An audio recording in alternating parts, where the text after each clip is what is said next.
Yes, it's toy time here. Welcome to Sky Tour live stream for this day on the 6th of February, 2022. And as you can see, the moon is near first quarter. But before we talk about anything, let's bring in everybody's favorite co-host, Darrell Mason. Hello, Mark. Hello there, Darrell. How are you? Hello, Mark. I'm good. I feel terrible. I was trying to open Pop-Out Chat, and I accidentally put Michael in a timeout. I think Sorry, Michael will Michael. forgive you this one time. I hope that he will. Otherwise, I'm sure he nominal. will. Thank you. Nominal? How are Well, you the doing? James Webb Telescope is nominal. You know? That's good. I'm glad you're doing great. Let's hope so. You know? Yeah. Yeah, We're all I doing made a killer batch of vegetable beef soup and still working on it. And I made Wow. cheesy green chili cornbread to go with tonight. It was really good too. Wow. Good on a cold night. Yeah. Well, it's chilly here too. It is chilly here too. Well, folks, as you can see, we got the nearly first quarter moon in there in the view. And you know what the reason they call it first quarter is odd, right? You don't think, why? What's that mean? Well, it means it's 1/4 of the way around the Earth in its monthly cycle around the Earth. Okay, 1/4 of the way around, it looks like it's a half-lit ball. Now, it's always a half-lit ball. It's just that we're looking at it from different perspectives as it's in different parts of the orbit as it goes around the Earth. So, always being a half-lit ball, we'll always see it in various phases of that from our perspective here on the Earth, and that's why we call it what we do. You know, like first quarter, 1/4 of the way around. Full moon should be second quarter. You know. Oh, it's not we call first it- quarter for 2 days yet. I know, but look at it. It's nearly. That's what I'm saying. It's nearly first quarter. You know. Yeah, But we're okay. yeah. I mean, it literally has to be right here to be first quarter, and you know, we're almost there.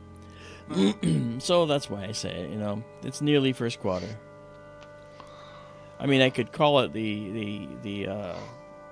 I could call it like the number of days old it is. You know, but Oh, that doesn't it's, relate to anybody. You know, people don't relate to that. oh well. Okay, it's nearly first quarter. There you go. 2 days.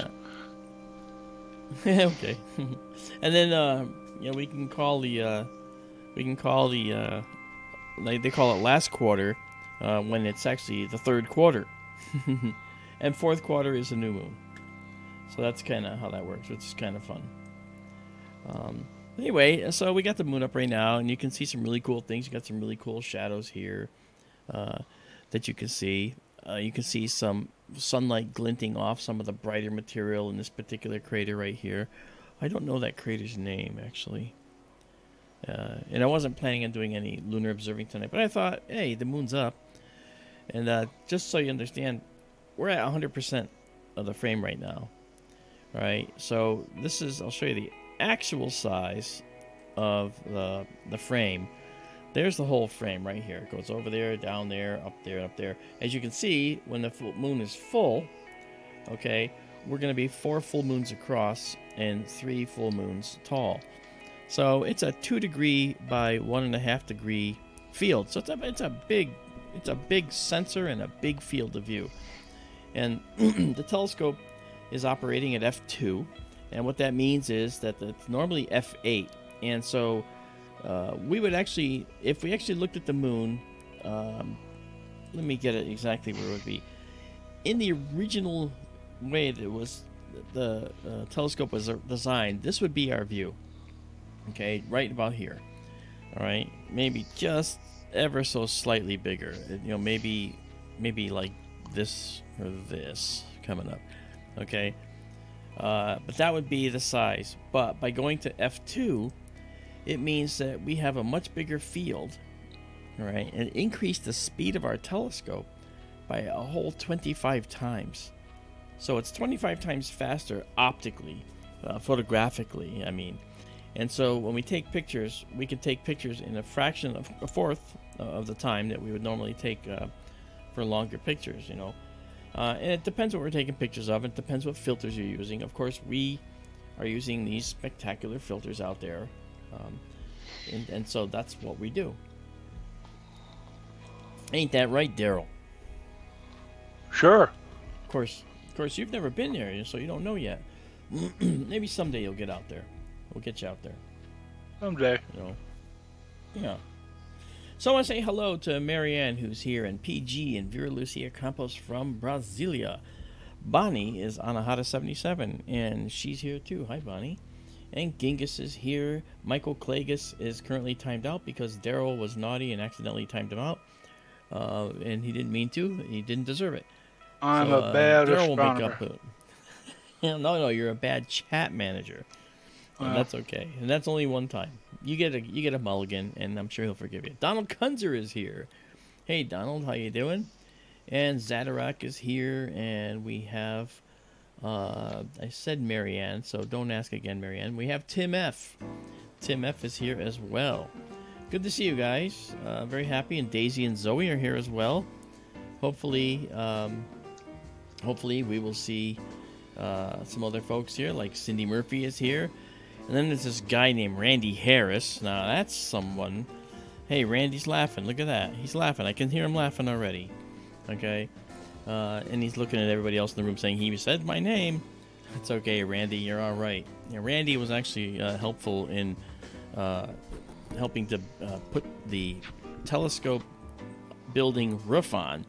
And I have a video of him doing that, which is kind of interesting, you know. So he went out into the desert and helped Marianne when we were doing the building phase.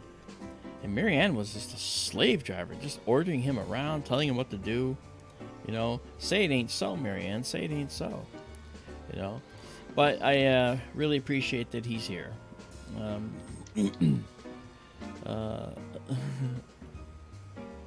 Oh, what did he write here? Mark, should I drive to the observatory and plug it in the socket? I think he meant. Nah, we're covered right now. Everyone, this is cool right now. Oh, Daisy and Zoe said it's freezing rain where they are. Yeesh. Good night to stay in and watch SkyTour live stream. They say, yeah, put it up on the big screen, sit back. If you got a fireplace, light the fire, and stay warm and just enjoy what Darrell and I bring to you tonight. You know, this is just a lot of fun. And even though we have a little bit of wind, and Darrell said there's, I guess you looked it up, it was 19 knots in Wickenburg. That's pretty heavy-duty wind, but you know what? That's just right at the threshold for staying open, so we're going to try and stay open. However, I will say this. We will be looking at different objects, of course, and taking photographs, but if the wind does get too much, we will have to close. But right now, it doesn't look that bad. It looks like we're okay. If you look over my head, you can see the telescope in the building with the roof off. It's pointing that way, okay, which is toward the west. That way is toward the east. That way is, that you see, is pointing to the north, and then out to the camera, that's the south. So the building is kind of aligned on cardinal points, almost, not quite. And I did that so that it could be a good visual aid. And the roof rolls off to the east, because that is where Phoenix is, 65 miles away. And that helps us. That helps us because we don't need the telescope to be looking toward the east, where there's the lights from Phoenix. Now, we don't see those lights with your eye, but the telescope sees them. The sensitive cameras see them. So you know, that's the reason that we have it on the east side. Because what happens is over the course of the year, everything in the east starts to move toward the west. And we noticed that with Orion. It was too close to the eastern wall of the observatory. We couldn't see it until later in the night when it was more southerly. And now that it at dusk, it's right there for us to see. So we could see it right now. So maybe we should go check it out. You know? Hey. Orion's on the decline now, folks. It's we're headed toward springtime, and Orion's headed toward the western horizon already. It's west of the meridian by 8:30. Well, before, it's west of the meridian by 8:30. I looked last night. Yeah. Hey there, Dean Bostador. How are you? It's the moon. Yes, exactly. We're going to head off the moon here in just a minute. I just want to get up close to it again to see what the wind looks like. Because unless I missed my guess, it appeared, and this is a live shot, it appears that it does have little tiny perturbations and motions from minor winds. And the more magnification we put in it, here, let's go up to something that we would never use. All right, and do that. I said someone said, hi, Dr. Mark. Is that Dr. Mark from Texas who's here? Is he out there looking? Is he here with us now? He might be. But if Dr. Mark is here, I want to say hello to you. He was a minute ago. Okay, then hey, Dr. Mark. Good to see you. Okay. Yeah, you can see the telescope is bouncing just a little bit here. There he is. Hey, Dr. Mark. I believe Dr. Mark is a dentist down in Texas. Is that correct, Dr. Mark? So we'll come off of this now. Let's go out to this. And Rock is here. What's happening, Rockstar? Michael, how's it going? Michael as opposed to Michael Klages, who's a different Michael, I believe. Yep. All right. So, we can bring up our beautiful planetarium and hop off the moon. And let's try something cool. It's near the moon, but we're going to go up to the Pleiades for just a moment. I'm going to turn on these lines. These are for me. Don't worry about it. It's the coordinate lines. Okay, we're going to go up to the Pleiades and check out something that's in the Pleiades. Namely, there's some beautiful reflection nebula. You can see the telescope is moving over my head. It's heading using high precision slewing, which you see right here. That means it's going to find something, a nice star to use as a guide to get itself down to the Pleiades. All right, so let's pick the scope and then go to here. This is going to focus our scope on that object right there. Okay, and now let's go into Atik, Zeta Persei, and let us. I have this tuned way down right now because of the fact that. All right, we're going to go to 270 or so. That's good. And then we're going to increase our view tremendously. Ba-boom. Okay, the moonlight is obviously causing our Pleiades view, which you see right there. Those are the Pleiades. But we're actually doing a 12 millisecond shot. This is not very long. You usually do 1 second. So let's do 1 second and watch just how bright it is, because the moon is up right now. Okay, so there we go. So what we can do is we can get rid of this hyper view, that I call it, and just bring it up to a spot that is comfortable. It's kind of cool to see this. All right. Oh yeah. All right, so here's the Pleiades, and this is Alcyone right here. This is Merope. This is Maya. And there are nebulae around many of these other stars. And nebula is a nebula that they just happen to be passing through. They were born in a different spot and are migrating through. Now, it's hard to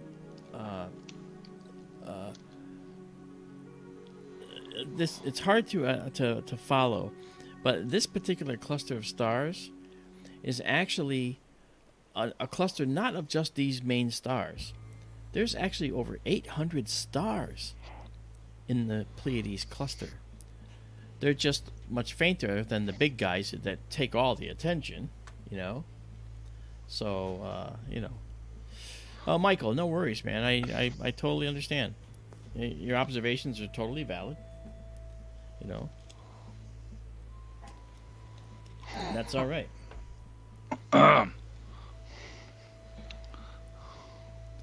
Darrell, be good. I'm a bad astronomer. Boy, no, bad astronomer. Bad. No. No, you're not.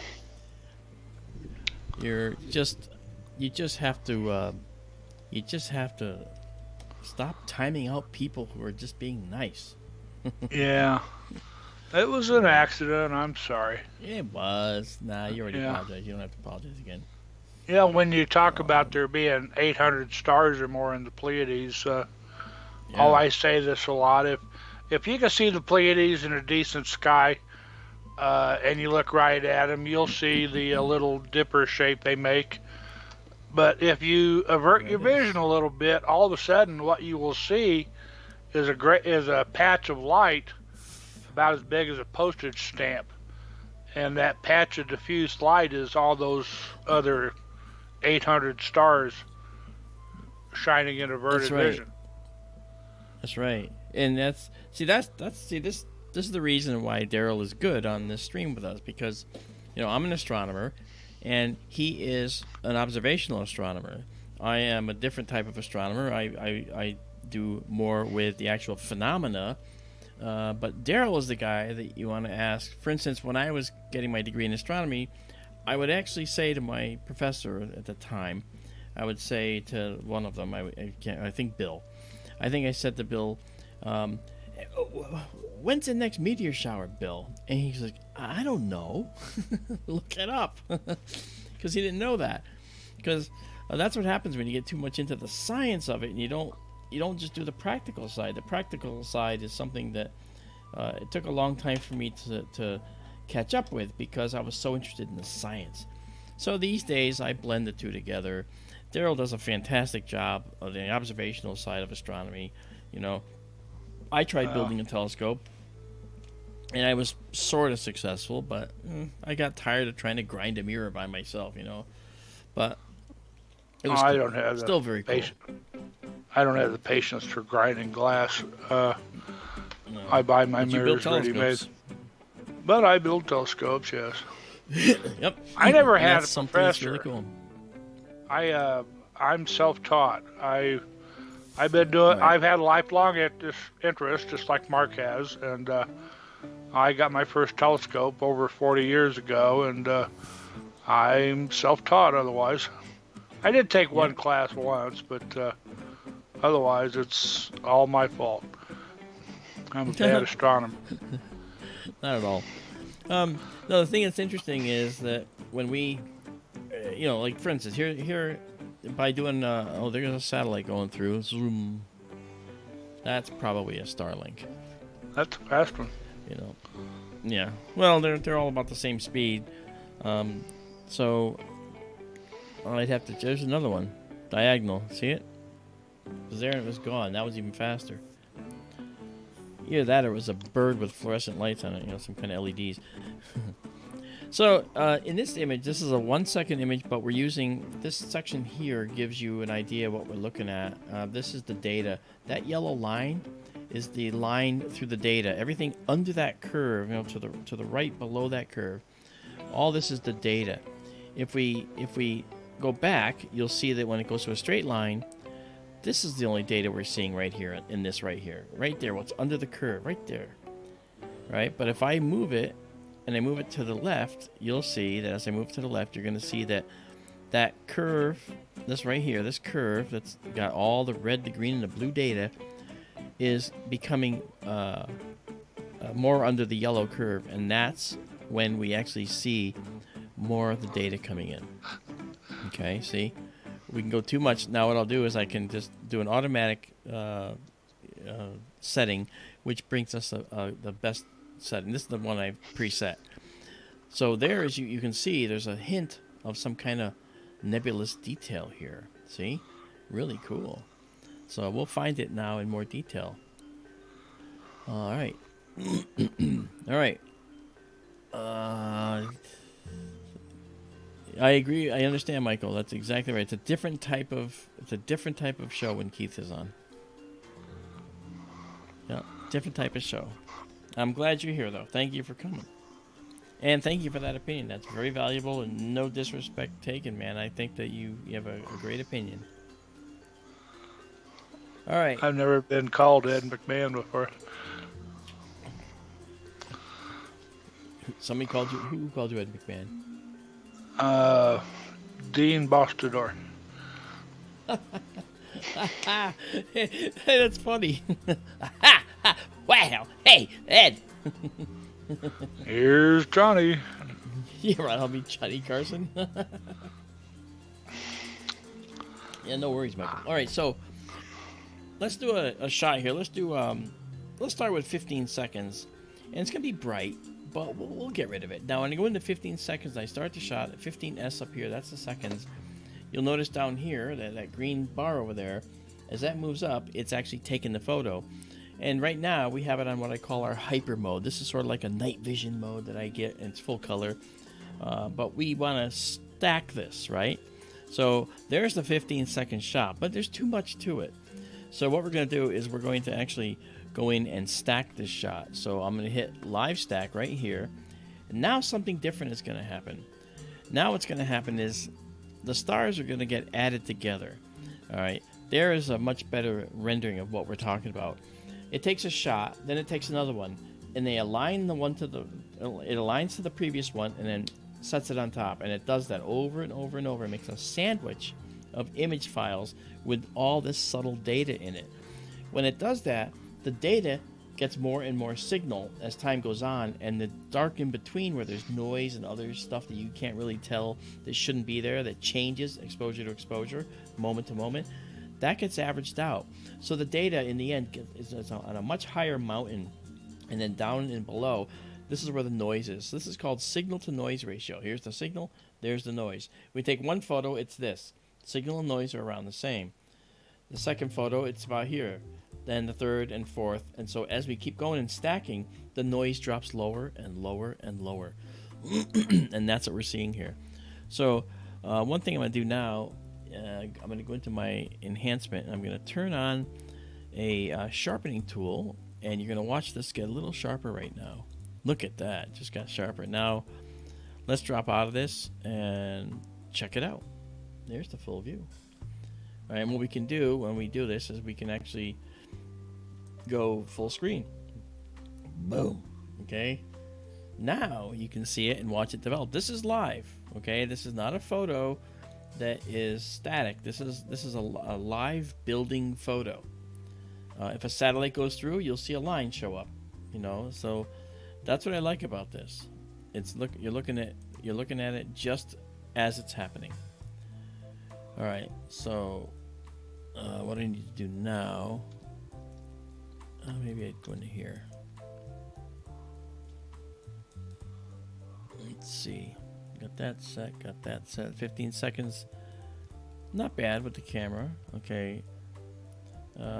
Cooler is on. I have the camera is cooled to minus 10 Celsius right now. And I do that because the sensor, when it's cold, the sensor will actually do a much better job of picking up data without noise. And so that's what's happening here. Hey, Fantasy, what's happening? Nice to see it.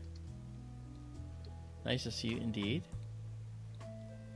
All right, let's go. And now I'm going to go to image controls here. Is it image controls I want? Yes.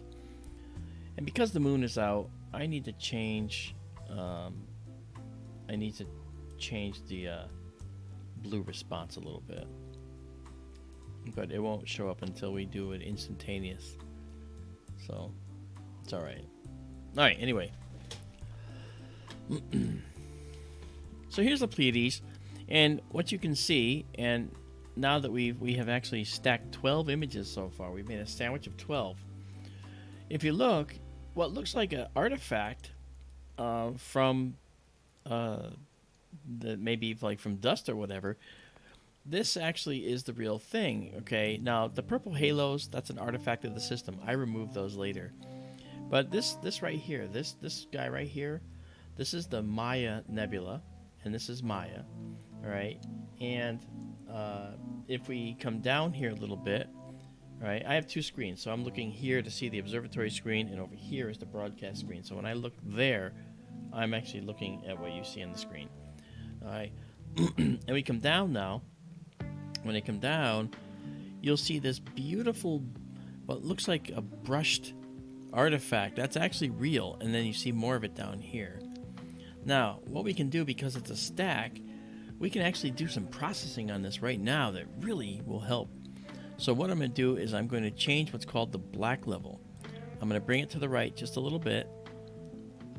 All right, and now you can see we're going to start pulling out. We're going to start pulling this out. All right, there we go. See how they're showing up better? we're knocking down the background level and trying not to affect the data that the reflection nebula, the blue, beautiful brush-looking nebula, has made. This greenish hue is actually due to the moon in part, but that's okay. So I see here Dean Bostador says, one of my favorite clusters. Tough to get it all in the field with the ZWO camera, though. It depends what you're running for a telescope, because with us, this is what we got. Ready? Okay, there. So we have the whole Pleiades in here. These stars are all in the Pleiades, probably right here. Right? So we're seeing them all here, but then again, you got to keep in mind, we have a wide field system right now. Okay? The 1.5 reducer that you're using probably doesn't give you a 2-degree field like we have here, but it depends what you're running it on, Dean. What do you got for a telescope? Moltar, you're bringing me down. Space Ghost. Da, da, da, da. Remember that? Space Ghost, coast to coast. I love that show. It was Zoltar, wasn't it? Not Moltar. Moltar was the producer. He was the lava man. And okay, that's right. Oh, was that it? Zoltar. Who was Zoltan, I think it was. No, the Zoltar. The praying mantis. Yeah, the giant praying mantis. That was Zoltar, I think. Wasn't Zoltar? Yeah, I thought so. 102 refractor, or 600 focal length. Okay. Focal length of 600. That's 600 millimeters. That's not bad. We're running at 502 right now. This is 502 millimeters right now in focal length. That's pretty good considering that it was an f8 before. So we're actually doing okay with this. You know. All right. So 102 millimeter refractor. Is that what you got? Is that what he's saying? I guess. Zorak. Oh, thank you, Zorak. Absolutely. Oh yeah. Wasn't Moltar the one that hurled molten lava? I believe basically so. throwing Yeah. pieces of his body. It's like whoosh, it would go. And you fling it. You know, it's like. Only here do we talk about Moltar and Zorak. And Space Ghost. And the Phantom Cruiser. I used to love the Phantom Cruiser. Remember the monkey Blip? Oh yeah. Remember they push a button and they go invisible with that sound? Yeah. And who were the kids? The square kids, yeah. Oh, I remember the female, the girl and the boy. And you never knew who they were, like proteges or something. I don't know. You know, you never knew. No, they had names, and they. Oh, I know. Yeah, they did. Yeah, they talked about it on Space Ghost Coast to Coast at least one time. They didn't like to talk about the twins. Something happened to them. Okay. DK, the Tulip Nebula. I'd have to look that up. Hey, DK. Hello, Lewis.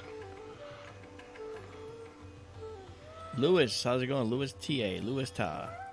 Yeah, the Pleiades, you got it. And the green background, like I said, just I can fix that. Let me go in here. Let me do some color correction. Let's see if this works. You remember Little Raymond? There we go. On Space Ghost? I do not. Who's little Raymond? He was Zorak's, what was he, nephew? He had him on one episode, and little Raymond wanted pizza, and pizza, Widow Wayman, the Space Ghost said. I think Zorak wound up eating Raymond.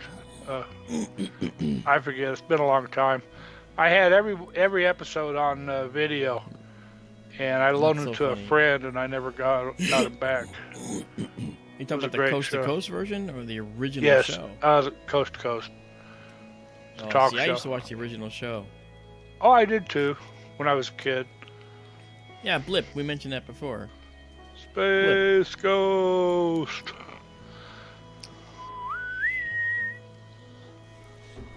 Yep. Remember Johnny Quest? With Haji and Race Bannon and Dr. Quest? What was his dog's name? Bandit. Bandit, that's it. Yeah. Bandit, come here, Bandit. Johnny, we gotta go. The monster's coming. Remember that creature that was like dun dun dun dun dun, and the lights would go out one after another in the cave. As a kid, that scared me so much. And then when they actually put paint on him to see him, he was one big eye and a big mouth going. Whoa, whoa. I was like, oh, that scared me. Like I just couldn't watch it. You know. The giant spider-looking thing with the. I think it was a robot. They would shoot it. It was. Yeah. And they would shoot like it, and ball. The eye would close. And the ball suspending with legs. That's great. Oh yeah. Yeah. See, Saturday morning cartoons made me like paranoid and scared of spiders, but I love spiders now. We're friends. We get along. Yeah. All right, but paint creatures that are all shimmery going, I can't handle them yet. I'm just not able to yet. All right, let's increase our dark level a little bit more here. DK 18. Yeah. Oh. DK. Possible black hole near Cygnus X-1. The Cygnus X-1 is a black hole itself. Yeah. If the Tulip Nebula is in Cygnus, so Cygnus is pretty much gone for the season. Summer. Yeah, we're not going to see that. I'd have to look up the Where Tulip. were you in August, man? That's okay. We got plenty of really cool things. I just darkened the background more so you can see the specific blue nebula that we're looking at here. This is gorgeous. Actually, this entire area is full of nebula. And let me see if I can push a little bit. Maybe I can pull that out. It might be... It's going to make it a little brighter, but we might be able to see more data. Yes, Tulip Nebula is in Cygnus. And it's gone for the season. We'll have to wait till next summer to see it again, probably. Yeah. I suppose. So now, if you look here, you can see that the cloudiness. This is pretty much the extent of this nebula. It goes a little more, but this is caused by dark dust that's in the interstellar region where these stars are passing through. They were formed in a whole different location, and their young, hot stellar winds blew away all gas and dust around them. But now they're moving around the galaxy. As they move around the galaxy in an orbit, then at this point they're actually passing through a cloud. How do we know they weren't born in this cloud? I can tell you. These stars have a motion that we could detect. It's called proper motion. All right, and it's a motion that is in a certain direction along a certain vector. Let's say this way. Okay, the cloud is going that way. So they're not together. They're moving through each other. It's really kind of cool. You know? So that's what we're looking at here. Marson, welcome. Yes, the Pleiades. These halos we see here, we're getting rid of those. You know, I'll get rid of those. I can't get rid of them tonight. Michael, I'm glad I don't have 7 sisters. Michael Clagus. Yeah, oh. I have 2. That's bad enough. Yeah. Cygnus will be back up about 4 o'clock in the morning tomorrow. Except we also have morning twilight around that time. Yeah. And that's a problem. Around 4 o'clock, I've actually stayed up all night a few times, and you actually start seeing hints of it around 3:45 a.m. And around 4 in the morning, you can image, but you have this overall haze that's light, that you don't want to see. It's what happens.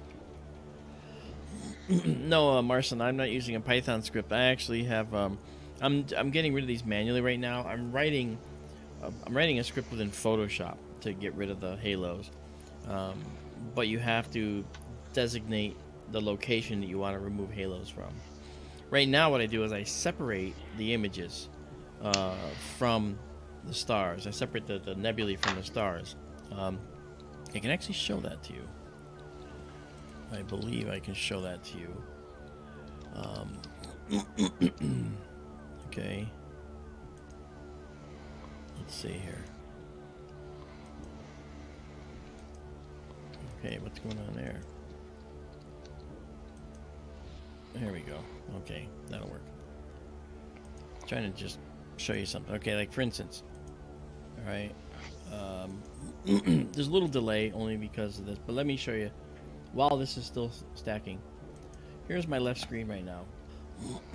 This is Thor's helmet. Okay? Thor's helmet is in a very, very starry location. But what I want to do is get rid of the stars when I could. So what I did was I actually separated the stars from the nebula, and this is what you get. That's what's there without stars. This is what's there with stars. But I actually did more further operations on the stars to get rid of them and dulled them down just so the nebula would stand out. This is now very pretty, compared to what it was, because before it was just very, very, very starry, so much that you couldn't see the nebula very well. Well, now we can see the nebula a lot better.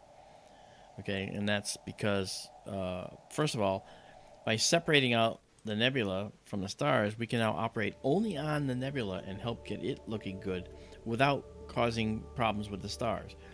If you sharpen a nebula up programmatically, then the stars will get sharpened up too. Here I only sharpen up this layer, and this is the star layer right here, this is the nebula layer right here, and this right here is the original image.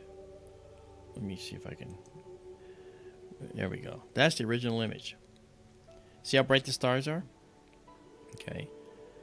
Now, I've zoomed in because we can. It supports it very well. And then I added the stars. But now, look at how much more usable that is than seeing this other image that had all those stars in it. So this is, this is some of the processing I do after the fact. But you're going to get a photograph that looks really pretty, right off the bat. And that's what we do. We actually make these in such a way that you get to see exactly what we're showing you before you even leave. And just incidentally, these images go up to our server. Our server is a OneDrive server. Hi, Brad. And the OneDrive server is a free server that we've created for all of you. And you have access to it. You can look at it no matter who you are. You can go get the pictures, use them for all you like. Just don't say they're yours. And then what you get is the address to them is in every description. But if you want to get to them, I know someone will put up the link if they have it. And that could be Darrell, that could be Izabela when she gets here.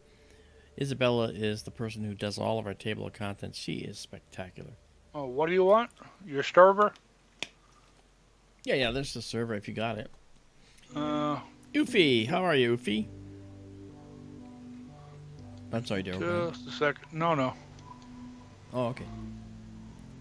Oofy Autori is here. Hi there, Oofy. How are you? I posted in Vibrational earlier, and that's your group that you created on Facebook. And I like to post there because you're awesome. And I think you're great. I think you do great stuff. You might want to check out Vibrational in Facebook. I'm fine, Yuffie. Thank you so much for asking. Alright, so let's go back and take this and reprocess. The reprocessing does not affect the actual raw data, just so you know. Marianne asks, hey Mark, we have a new viewer named Brad. He is Diane and Randy's son-in-law. Oh, I said hi to Brad. I didn't realize that. And he lives really close to the observatory. Brad, do you live out in the desert?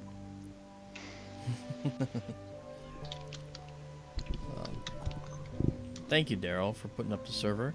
Yeah, sorry, I had my hands full. I was looking for 2 or 3 Brad, other things. hey. Welcome, Brad. I'm glad you found us.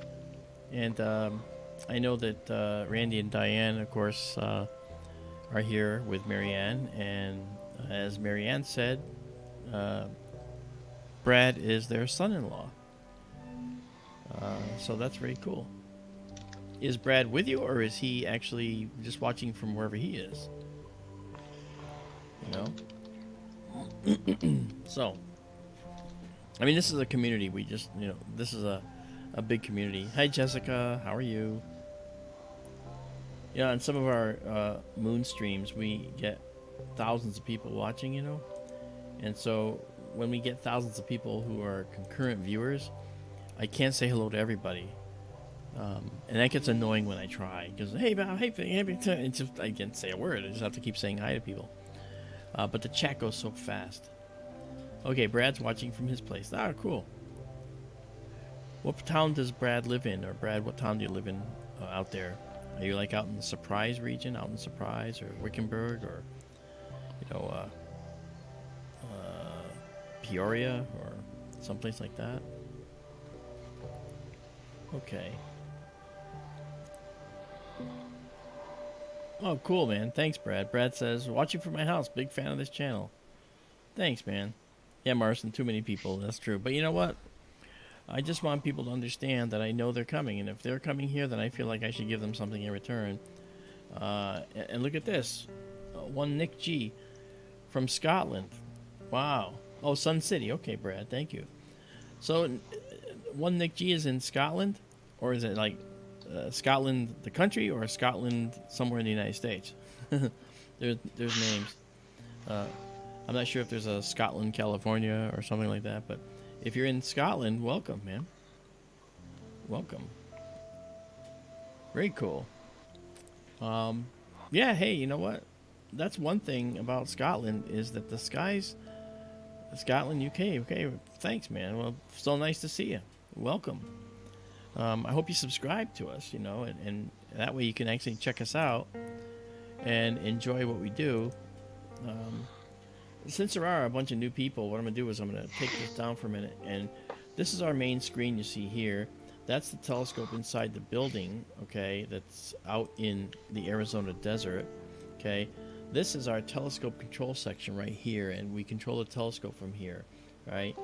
Down here, actually, let me show you. I'd have to tweak this, but I won't do it yet. But the computer, this is the computer control for the telescope. It'll come online. You'll see it. This is our view. Then over here on this side, okay, this right here, that's gonna fly out. Ready? Right there. Okay, this is our camera control section. So the most important thing is that's the exposure time. So right now we're doing a 15-second exposure. And then the next thing that's important is this gain. The gain tells you how sensitive the sensor is. Okay, right now we have it at 269. Right, we used to run it at 350, but I found that running it at it's like ISO in a camera. The higher the number, the more noise you get.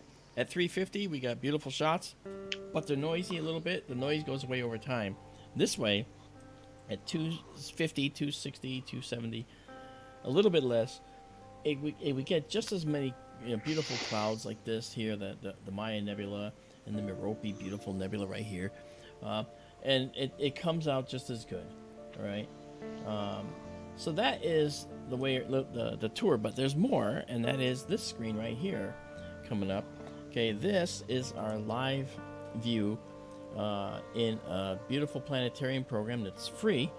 This is called Stellarium, and we actually have Stellarium hooked up to our telescope, so we can actually tell Stellarium to steer the telescope to different locations, and that's what we do.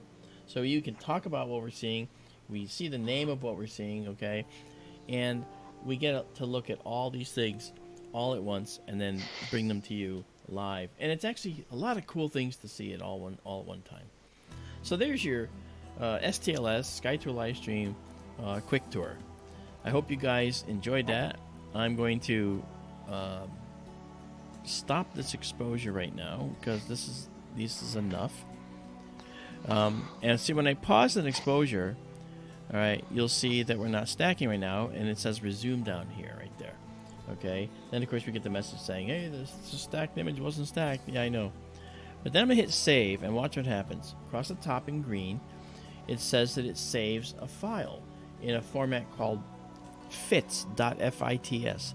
That's an astronomical format, and you might say, what do I do with that? Well, there's free viewers that you can use to look at fits files, but you don't even have to get that if you don't want to. Instead, what I do is I save two files. I save that fits file, but then I save exactly what you see here on the screen. I save it in a regular format called PNG, ping. And ping files will load with almost any program, all right? And so you'll be able to see it. So that's kind of cool. Hey there, Gabrielle F. How are you? Nice to see you. We have at That's least correct. two Fits Scots in the room.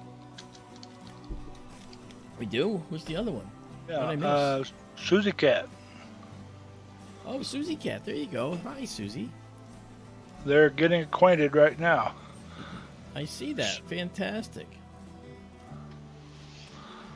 This is the nice thing that happens around here. We also introduce people to each other. I love it.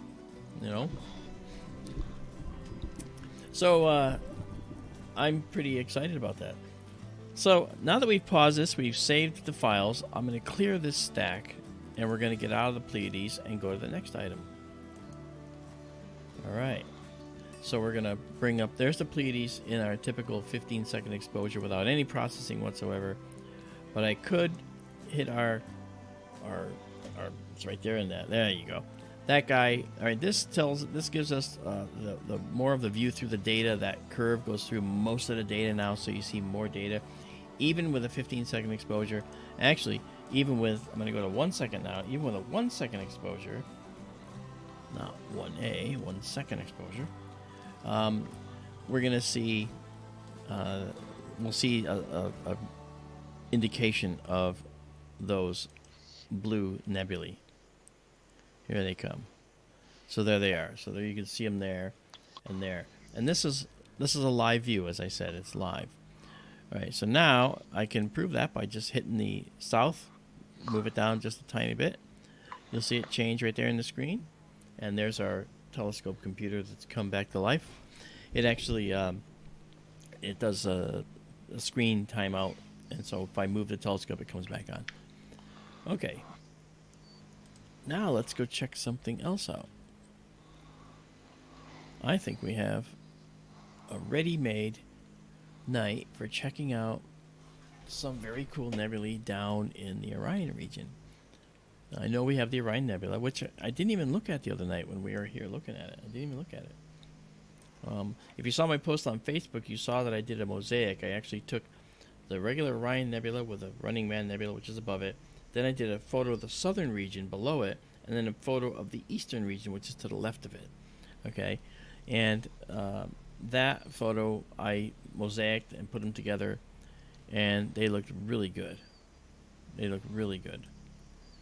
Okay, let's get out of the moon here. And let's do this. Let's zip this out. I can actually do a search too. I don't have to do it this way, but you know, it's okay. Alright, so let's go and say Running Man. Yeah. Alright. Okay. And now it's going to come over there. How do we know it's the Running Man? Because here is Orion. Let me turn on the constellation lines. There's Orion. There's Betelgeuse up there. Bellatrix. This is Alnitak, Alalam, and Mintaka, the three belt stars. down below is safe, and over here is Rigel. All right. We've looked at a lot of things in here, and I think it's so cool. And to see how many things there are, let me show you. Look at all these things, and this is just some of them. It's not even all of them. Okay. Now, Orion is well placed for viewing right now, so we're going to do it. Let's take a look. Let's go here first. Let's go to, this is NGC 2067, but we're actually going to go to the one next to it, which is part of the same region. And I'll move it in. Actually, I'll just center up on it. Here we go. Now, the thing that's interesting is Stellarium here shows us some really interesting stuff. It shows us some very cool things. But the photos in Stellarium are not as good as what we take. So it's kind of interesting. This is called Messier 78. So watch the telescope over my head. You're going to see the telescope move when I tell the telescope to go now. All right. You'll see these stars go zipping away. There they go. It kind of looks like a little abstract art, you know, so let's watch it. That's kind of cool. And notice in the streaks, you actually see in the streaks, you see different colors, like the red stars and the white stars. And when you streak a star like that, when you actually allow a star to streak like that, you can see the colors so much better. So much better. Hey there, Science Bob. Nice to see you, Science Bob.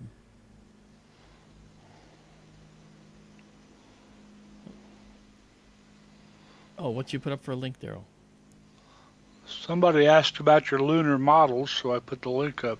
Oh, thank you. Yeah. Thank you very much.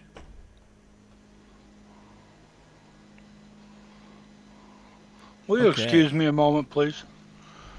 I will indeed. We'll Be see you right in a back. moment. Sure. Okay. This is neat stuff, guys. This is called the Casper, the Friendly Ghost Nebula, too, by the way. It's also known as Messier 78. Messier 78 is a reflection nebula complex. It's a complex where bright stars, these bright stars right here, in fact, okay, are actually lighting up dust that's nearby. Okay, this star's doing the same. The dust that you see is actually very, very fine-grained dust. The dust is only a few microns in size. A micron is a very, very, very small section of a meter. That's a micrometer. Okay, so we're talking about a very tiny, like the little spindles, basically, of dust. And they're usually dust particles made of carbon atoms or dust particles made of silica, silicon atoms. So silicate type dust. And they end up getting ice on them. And the ice isn't the reflective thing. That's not what we're talking about. But the ice is actually form in the dark, deep recesses. When we look at this, you'll see there's many dark clouds out here that you can't see yet. And when you see them, you're going to say, wow, that's incredible. And those dark dust clouds that you're seeing are where the stars will form from and where planets and so forth will be made from. Because all the materials to do that in the universe are in these dark clouds. All right? We're going to let this telescope settle down. It's finding its own. There it is. That's actually a pretty good spot. I'm going to move the telescope down just a bit and put that higher in the field of view because I know how much is down here. Now, we do know that the telescope, there's some wind out there, but it looked like it was doing okay. So we're going to try it again. All right. This blue nebula here is what we call a reflection nebula. And the dust is really small, and it actually has the affinity for high-frequency light, meaning that high-frequency, short wavelength light, high energy in those short wavelengths, that's blue light. And so blue light gets scattered by these dust particles very easily. Well, you see, the same thing happens here on Earth with our sunlight. When the sunlight is up, the sunlight is hitting the air molecules, and the air molecules, in this case, nitrogen and oxygen, they absorb some of the light and kick it back out in all directions. That kicked out light that goes in all directions happens to be blue. And that's why our sky is blue. No matter where you look, the sky is blue. All right? And that is what happens in reflection nebulae, but with atoms within the dust and with the dust itself. The dust will actually scatter the blue light as well. It's a universal process. It happens everywhere. We also know that when there's a volcanic eruption, you will find that the sunsets are brilliant red. That's because the dust particles are scattering the blue light. Same thing happens. Okay, let's do a 30-second shot here. Let's dare to do that. All right, and we're going to come off of our highly intensified view here, and then stack. All right, and I believe I cleared the stack last time, so all we have to worry about is waiting for the data to come in. This ought to be good. Oof, I'm excited. 30 seconds. You can see the countdown down there when you look at that. It's under the logo, so you can't see it, but that's okay. Here we go. Let's see the first one. Oh, come on. Wow, look at that. Look, oh, and look, we have a satellite. That actually is interesting. That satellite right there is either tumbling or it's a bunch of little satellites close together, which I've also seen. But we'll find out in the next exposure. Let's see what it's doing. So it's cool. See, we're catching anomalies. This always happens. You know, it's a lot of fun. There, see? There. This looks like a tumbling rocket body. So when something that is when something is bright and it tumbles like this, okay? Now you can't see it. Now it's bright again. Now you can't see it. Now it's bright again. So if that thing is going through orbit like this, okay, then you're gonna see what looks like dashes. In between those dark dashes is not black. It's actually the rocket body is there, but we don't have a long enough exposure to catch it. All right. Can you zoom in on that some? I can. I might have to redo the stack. It looks like we got some wind affecting us here. Let's go to 100%. Yeah, a little bit of wind. Okay, let's go over to that. Do an M78 again. Yeah. I thought you were going to the Running Man when I left. Oh, I said I was going to go to M78. Oh. Okay. That's okay. I was talking about the Running Man, yes.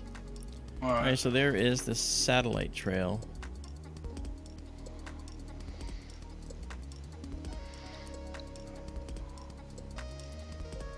So the interesting thing is, here's where the satellite trail ended from the first, but you can actually count how many dashes there are per trail, okay? And those dashes can give you a rotation rate for this rocket body, and those are actually published values that you could find. You can actually identify the actual thing that this is. The length, all right, for the time we're taking the image, which is 30 seconds, the length tells you something very different. The length tells you, the length of the trail tells you how high in altitude it is. And I wrote a program that I can run the actual length through and get all of the data for this in that regard. We can figure out how high it is in altitude. And that, coupled with the rotation rate, can help us identify exactly what it is. It's actually kind of cool. There's a lot of information in a photo. You know? Weird guy says Oumuamua was pulsing in visible light attributed to tumbling, but what if it was in fact a warp drive or a broken down warp drive? I don't know. I'm sorry, Darrell. What'd you say? I was going to say, if that's tumbling, it's doing it awful fast. Over 30 seconds? It could be. Yeah. It could be. I think one of the first things I thought was Starlink train, but they're too darn close together for that. Correct. Yeah. See, now we have to worry about things like that. And at 30 seconds, these dashes would have been a lot longer and separated by a lot more. This would have been a very, very, very high altitude Starlink train, which is way too high. So it's just you know, it comes down to this being a single satellite that's tumbling. You see what I mean? Because if these were satellites close together, and if one satellite made this length trail, it'd have to be really, really far out, thousands of miles. And the Starlink is not. I agree. All right, I'm going to take us down to our what do they call it? The fit to the screen size of the sensor. There we are. And let's do a little bit of processing. All right. And let's darken up the background a bit. I'm setting what's called the dark level. That's that left vertical dashed yellow line. Okay. We're setting that down. A little more. Yeah, Yuffie, the Starlink can be a problem, but you know what? We're going to be using Starlink for our satellite internet out in the desert. So it's due this month. So we're going to relish getting it, even though we know it's going to interfere with us more.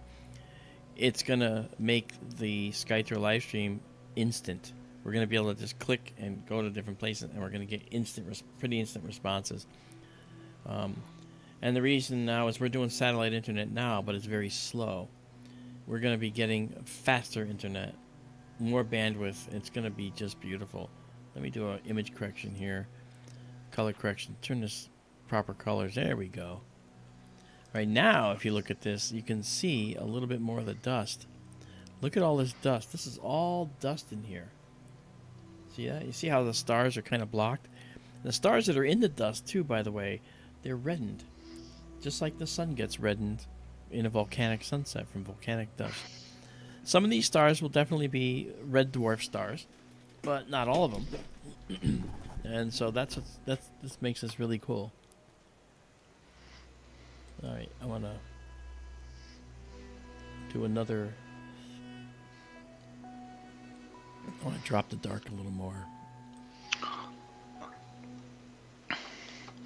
I am seeing Starlink versus astronomy threads on Reddit almost daily now, if not multiple times a day. Yeah. I can't argue. I can't argue because I'm going to be using Starlink, and honestly, I think it's yes, it's going to interfere. But you know what? As far as the professional astronomers go, the Starlink satellites, you can calculate where they're going to be and work around them. To be honest, all right, and so could we. I mean, I can know where the Starlink satellites are going to be and actually know when they're going to show up in our field. So we can work around them, you know. Scott Bronstein, how are you? I just find it sad that most people are, screw astronomy, I want my cheap internet. Yeah, well, that's not really me. Okay, it's not cheap internet. It's actually very expensive internet, but it's a cheaper speed, and when you're out in the middle of nowhere, like we are with this, I'm actually in Connecticut running this desert observatory 2,500 miles away. So that courtesy of internet that is via satellite, you know, but it's the problem is we're going to geosynchronous satellites that they're 22,000 miles out. Right, Starnet is going to be right close to the planet. Starlink, rather, is going to be close to the planet, and they're going to be orbiting, crossing paths, and everything. And that's going to make it a much more speedy operation. And I thought it was kind of funny they were going to paint them black, you know. It turns out that didn't really help much. As, Yeah. we know that. But it is better than painting them silver, with a silver coating, of course. Because then you're going to have the iridiums going on again. We Well, have the about iridiums are cool. Yes, because that's all there were. And a couple occasional satellites going through were actually, oh, that's cool. And Science Bob points out the Keplerian elements, that is, the orbital elements for the Starlinks are published. And so that's something that we have to worry about. And one Nick G says, I can't wait to see what the James Webb has in store for us. Oh, yeah. Trust me, the James Webb is looking in the infrared. And, when a galaxy gets farther away from us, its data gets shifted toward the red. That's something called redshift. And there's galaxies that are moving so fast and so far away from us that all of their data, all of their light coming from them is totally in the infrared, which we cannot see with our eyes. So that's why the James Webb is so powerful. It's going to be able to see that missing region we've never been able to see. I can't wait to see either. Yes, Lewis, this is the Casper the Friendly Ghost Nebula, or Messier 78. And Ufi says that some entrepreneur may figure out a way to basically recycle the space junk. That entrepreneur might actually just be NASA itself. They're very concerned, for instance, that if we keep putting up satellites, then the difficulty in leaving our planet could be so high that we might get trapped here until the satellites deteriorate and fall back to Earth. Yep. That is a very real possibility. They're concerned about a cascade effect. If they start colliding, that we could see an explosion of debris in the sky, and it'll make us planet bound again. Yeah. Right now, collisions are rare, but they do happen. And there are weaponry systems up there that are basically kinetic impactors. They're basically kinetic energy, that is the motion energy, the image of the energy of motion. There are things up there that will actually collide with an enemy satellite and destroy it in space. Haha, they're blind. No, but now there's like 40 million pieces of debris created by this impact. Probably more like 25,000 pieces of debris. And they were all going in all directions. So then you have to calculate the paths of all those things, and you can't see all of them. Yeah, and the ISS, as Fantasy says, the International Space Station, was nearly struck by a bolt. Now, but keep in mind that the ISS is moving at 17,500 miles an hour. Anything that's going to hit it would have to be propelled up into a higher orbit or coming down from a higher orbit. Something in its orbit's traveling at its same speed nearly. So that's why it wouldn't damage it so bad. Might dent the outside skin in the orbit if it's in the orbit. But it's not like the ISS is going to catch up to anything it can hit or be hit by something from behind in the same orbit. We're talking about things that are crossing orbits. Okay? If there's a collision, for instance, of a satellite down below, objects that are closer to the planet are moving faster than objects higher than the planet. Okay? That extends all the way out to the geosynchronous zone, where satellites that are over the same spot on the Earth are not orbiting the Earth. They're orbiting the same spot over the Earth. They're over the same spot at all times. Okay? So as the Earth rotates, they're orbiting at the same rate the Earth is rotating. So that's why they're in the same place. Okay? Our satellite right now is going to one of those. Our satellite link is going to one of those. So there's a delay before we get information back, and that delay is something that is intolerable right now. It's sometimes, depending on the night, it's 1 second on average, but it could also end up being 3 seconds if it's really bound up. So that said, these objects that are say in the lower orbit moving faster, okay, if they collide and a lot of parts come off, if those parts momentarily go streaking up into the sky, we're talking 252 miles or so for the ISS. If there's a satellite at 150 miles, and they collide with another one at 150 miles because they were in the wrong orbits or they crossed orbits and collided, well, some of the momentum of those parts, because there's nothing really to stop it except Earth's gravity, can go propelled up into the ISS orbit. But they're moving faster than the ISS, and they're going to be coming up from some odd angle. So the ISS can be tooling along at 17,500 miles an hour, but then something else can come zipping in at 1,000, 1,000 miles an hour, 500 miles an hour faster, and it'll zip right through those science labs and the habitat labs and poke holes, and that can be disastrous. It won't obliterate, it won't blow it up, okay, but it will cause problems that have to be dealt with immediately.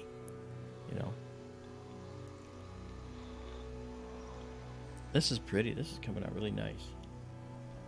In spite of the moon, this is coming out nice. The moon usually, softens what we can get from dark nebulae, but it's only just before first quarter. I'm going to try and set the dark level just a tad deeper. Oh, yeah. Look at that.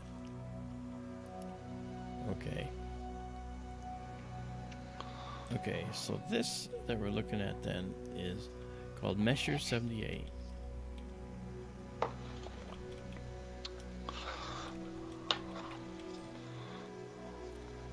Alright, and I'll give you that now.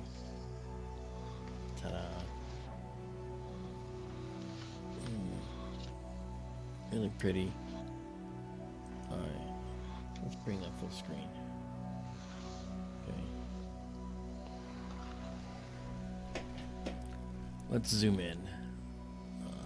Bring it down to, let's go to 75%.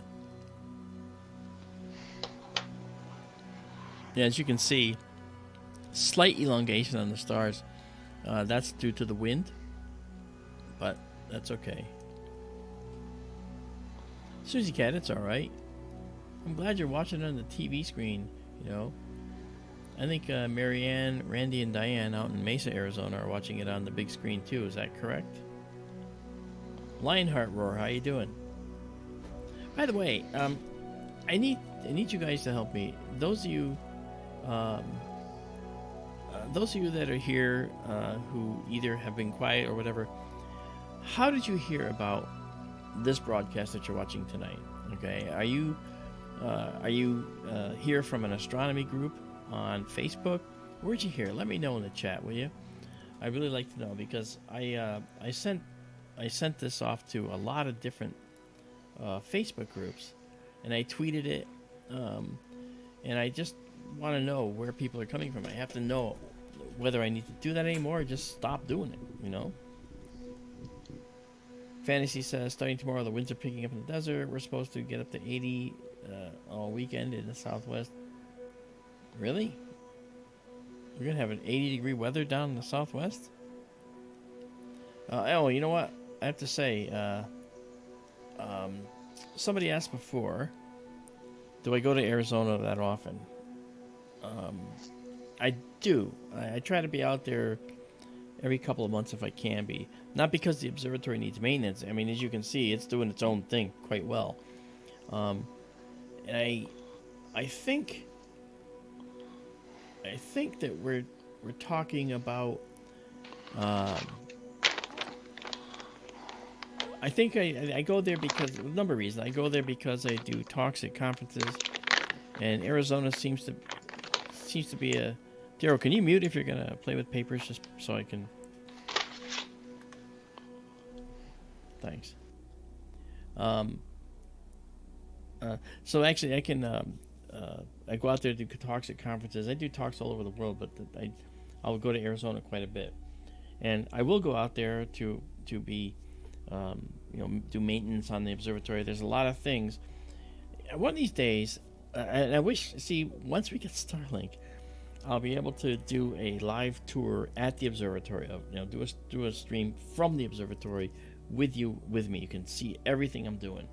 I think it's pretty cool, and I get to check it out with you, and you'll be able to see how it all came together. It was a lot of people involved. It started with me with an idea, and that's when Marianne Robb got involved. That's when Tara Diulis got involved. That's when Randy, who's there, helped out with Diane. That's when other people got involved. That's when Starizona down in Tucson got involved with us and helped us. And I think that, like I said, and then Darrell, of course, who's with us Darrell's also a co-host on SkyTour Radio Sunday nights.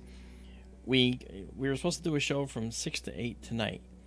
I didn't get a chance to write the show, but I don't have to write a stream. So here we are. Look at that. That's beautiful. I mean, look at that. And so that's great. And I want to thank people that are responding to where they're hearing from, where they heard from me from. I see Scott. You heard it in Terryville Talks. Okay, that's cool. Because the thing is, Scott Brownstein heard it in Terryville Talks. I'm in Terryville, Connecticut, and I'm operating this out in the desert in Arizona where it is, and we're just getting everything from there, and I just think it's beautiful. And I actually put together a bunch of different types of software, and I actually put it underneath the umbrella of a control program I wrote to control what's going on in the building at any time. That program is actually visible down in the lower right corner. It's a little white square. It's it's the simplest looking interface, but it does so much. All right, so let me go there, and I can see that some people have also mentioned how they got here. Thank you. And Simone Maxim, how are you? And from Casa Grande, Arizona. Yeah, put Astronomy live in the search bar, and the channel was the first. Thank you. Lionheart, Texas, awesome. Yeah. And Vera, I stalked Mark when the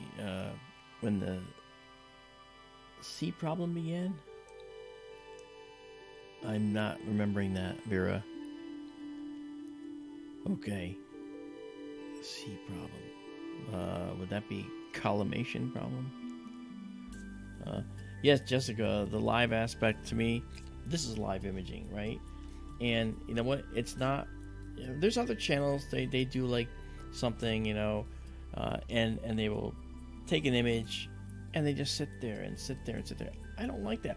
We're not sitting here. We're stacking an image. We're creating a memory, So it's really, really nicely done here, and we go from object to object, So it's beautiful.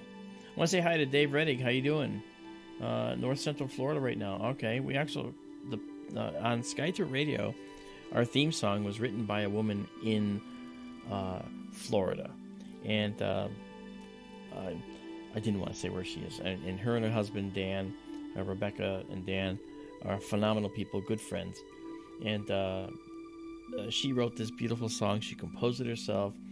She did all the work on it. It's actually available, and it's just a beautiful song on our SkyTour Radio that opens up the SkyTour Radio. I know she'd give me permission to use it on the stream here, but YouTube would not know that it's not copyrighted. I'd have to go through something with YouTube, and I would like to do that, because that'd be a great song to just open this show with every time, So, Lionheart Roar says, my father was an amateur astronomer. The wonderment of the universe never ceases to amaze me. Yeah, me too. I've said this before to people. I became, in my mind, I was going to be an astronomer. I knew that at age 9. I never changed that. I never wavered. I went to school for astronomy, got a degree in astronomy. I went on for other things, and I'm telling you, I worked in computer science for many, many years, for a couple of decades. But then I just couldn't get away from the astronomy. I started a visual effects business, which is why the presentation is so flashy and all that, because I'm that way. I want to show people something that keeps them interested. Let's pull out of this for a minute. And so that process, okay, led me down the path of saying, you know, we could probably do a very interesting astronomical experience with people. And all we need is a telescope and a building and money to do all of it. And then to do all the interconnection, and the connection was just amazing to get everything working. And I really have to thank Marianne for supervising and managing all that with Tara Diulis. The two of them took care of getting the building built, okay, and supervising the construction of the building. I couldn't go out because of COVID. I had to stay here because traveling was more dangerous at the time. And it was, you know, really. So anyway, they did it, and I did it through watching the progress on a phone. Okay, and they would live stream what they're doing, and I'd say, now this is what Jesse's doing. Does this look okay? I'm like, yeah, that's great. You know, so that was how we did that. You know, and that was probably the most unnerving, is to watch somebody else build this and say, I can't be there. I need to be there to help out. I can't do it. I got to stay here. But it worked out okay. And there were a few hiccups here and there, but it turned out to be okay. It actually turned out to be quite okay. It's just beautiful. Oh, yeah, here we go. So here, M78, you can see this dust complex here. But something else you can see, I'll try to bring it out just a little bit more here. And I'm gonna do what's called a stretch. I'm gonna bring this in just a little bit. Okay.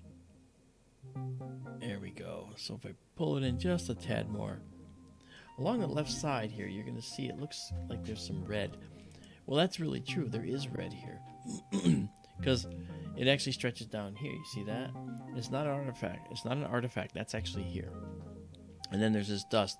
This red is a diffuse nebula of ionized hydrogen. Ionized hydrogen glows red, and hydrogen has a proton and electron. And when the electron gets ionized or popped off the atom and it goes back in, it gives off a red light. And this is what we see. And there's lots of hydrogen. It's actually the most plentiful element in the entire universe. Okay, well, that's going to go right there. Gone.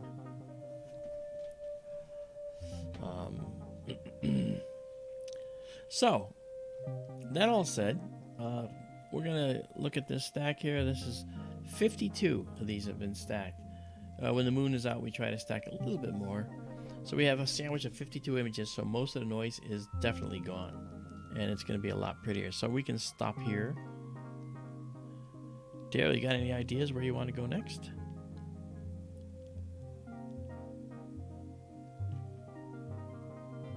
Darrell? He's here somewhere.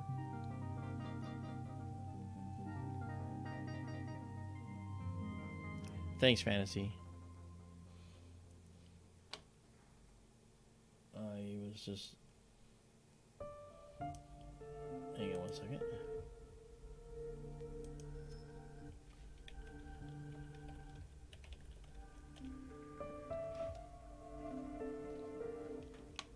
All right. So, Cindy Murphy says, I found you searching YouTube for the blood moon eclipse and then coming back as long as you will let me. Everyone is kind. Yeah, you're always welcome to come back. Okay. I don't know what happened to Darrell, but it's not a big deal. I guess if he's here, he'll come back. Maybe he said he had to go. Or go do something. But this is really nice.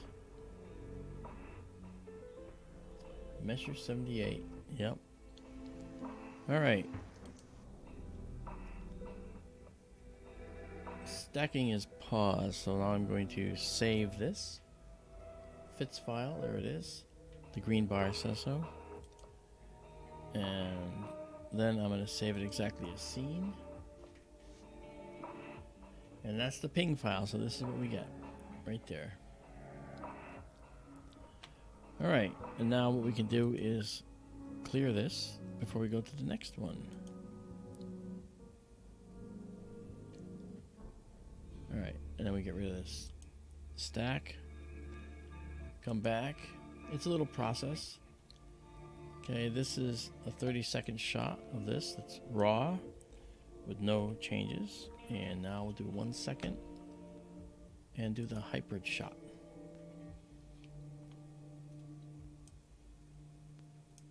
All right.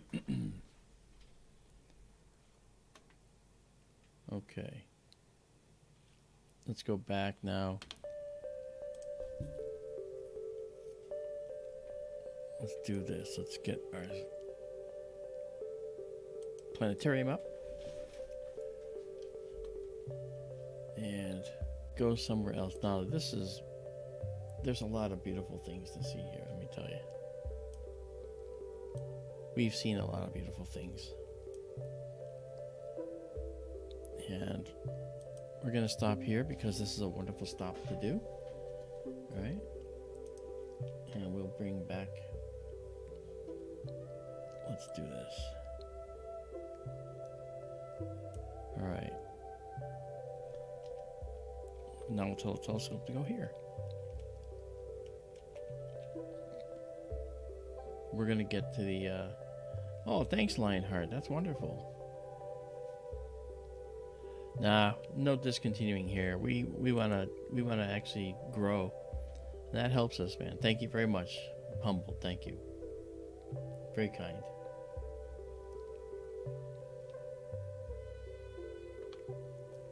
Okay, so here's the star. We're centering Saiph, which is the lower left star in Orion.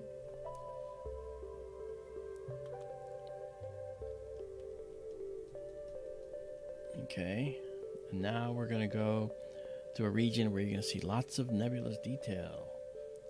Wow. Okay, this is Alnitak right here. This is the left star in the belt of Orion. All right. And the left star in the belt of Orion is next to Alnilam, which is next up there in that general direction. And above that still is Mintaka. This is a really, really cool site. So now what we're going to do is we're going to move this over. All right. And Darrell has said before that he likes this star right here. This is Sigma Orionis. All right. So let's go now and start doing an exposure here. We're going to change this setting here to something more standard. I'm going to go to the gain, which is the sensitivity of the sensor. We're going to go to 250. All right. And there's 250. And then we're going to take the timing and we're going to set it to 25 seconds. That's all we need. Oh, I see. Darrell's apparently disconnected, so he must have... yeah. Okay. We're going to call him back. Okay. Let's try that again. So hold on, folks, while we call Darrell back. All right. Let's wait and see what happens here.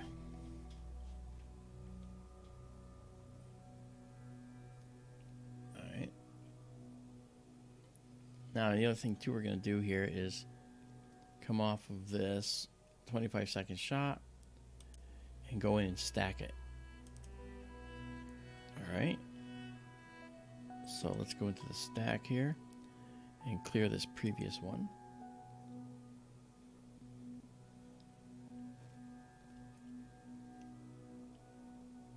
Okay.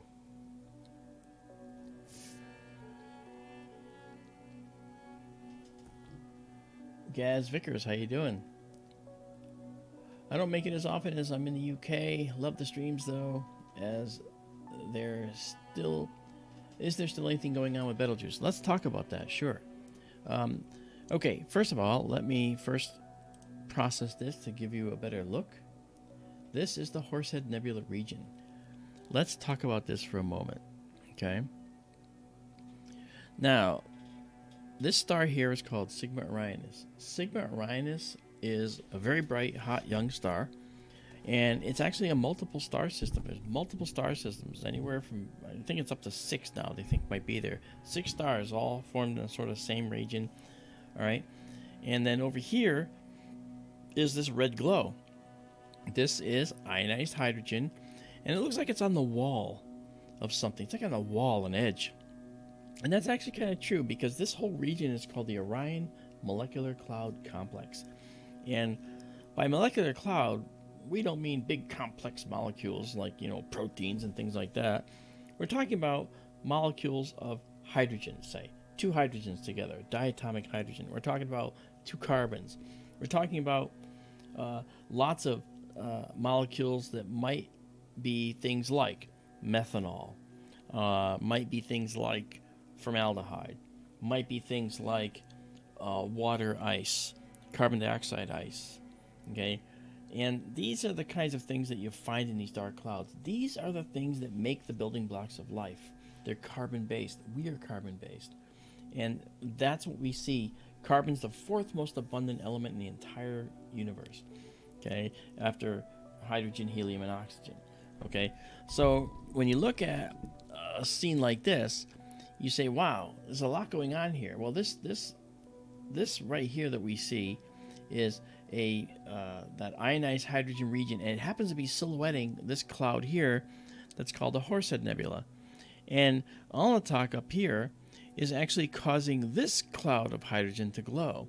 This is called the Flame Nebula for obvious reasons. It sort of looks like a flame, doesn't it? And so now we also have within this region, which is very pretty, we've also got 2 reflection nebulae in here. These are beautiful, and they have details in them that will make themselves very obvious over time. So incredible stuff here, you know. And Science Bob says my favorite nebula. You know, very cool. So now, as we look at this, as time goes on, you'll notice there's more red out here and here, a little more out here. We're seeing a very interesting thing, and that is that this whole region is suffused with hydrogen gas, and it's full of dust. And the dark dust is only made obvious by the stars reflecting on it, or here, where you see these dark fingers of dust in front of a bright nebula back here. Okay, if you're looking at me down here, here's like the fingers of dust, and then there's a bright nebula behind it, and it's blocking that nebula. That's what you're seeing right there. All right, you're seeing that very process, and it is beautiful, as Susie Cat says. And we're also, if we can, we've got now, we've stacked 9 of these, so we can actually go and zoom into about 100% to our full frame. And let's go to 75, and then move around in the frame. You'll see the Horsehead right about here when this comes in now. Sorry, right there. So there's the Horsehead Nebula, all right? And as you look, the Horsehead has details within it, okay, which is really cool, right? Then we have this reflection nebula here, which is what I really was trying to say before. That's going to be right there. And this has these interesting stalk in it right here, has an interesting stalk in it that you see. And this star is hitting the dust with its starlight. That starlight out to a certain distance is actually scattering the blue light from the star. The star might be white, but even a star that's red has red, orange, yellow, green, blue, indigo, and violet light in it. Just not as much of those other kinds. It's all a proportion based on the base color of the star. So if it's a white star, it's going to have red, orange, yellow, green, blue, indigo, and violet. And the blue light is short wavelength, high frequency it's called, and that means that the star will cause this dust to scatter some of that starlight because it has it in it, has that blue light in it. And that's what we see here. Now, if we keep looking here, there's another one over here. This right here is a beautiful composition too. Just these two objects with this Horsehead. This is really pretty, really pretty. And you can see right there that little tiny dot in the Horsehead. There's a little star in there that you can see. Little star. Little elongated star images. Again, we're fighting some wind out there, but it's not stopping us from getting some pretty shots, is it? You know, and that's what I like about this, is that we can keep getting some beautiful imagery. So let's keep this zoomed in and jump up to Alnatak and the Flame. So if you see this now, if you look, wow, there's the Flame Nebula. Alnatak's halo is an artifact of our imaging system, which I get rid of that later. Okay, but look at this black dust, this dark dust here. Looks black because it's really brown, but it looks black because the brighter nebula behind it is silhouetting it. Okay, but that is hydrogen gas within dust. You can see there's dust in here as well, and that dust is something that actually causes you to see texture in the cloud, which is this stuff. There's this dark lines here and so forth.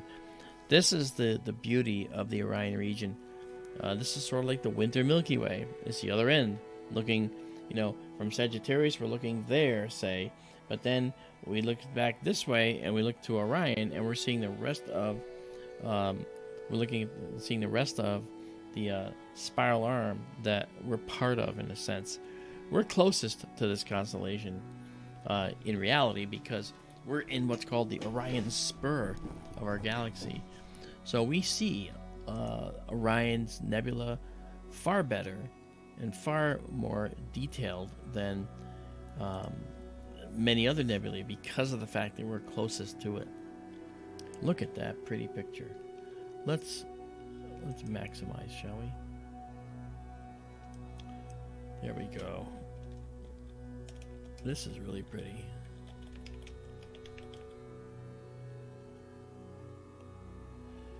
Okay, now the red nebulae that we see there, they're also known as emission nebulae, because the hydrogen gas is emitting light, right? The hydrogen atoms that are excited to ionize, when that electron rejoins the atom, they're emitting light. So they emit, therefore they're emission nebula, and the color they emit is a characteristic red. That's what we see. Really cool.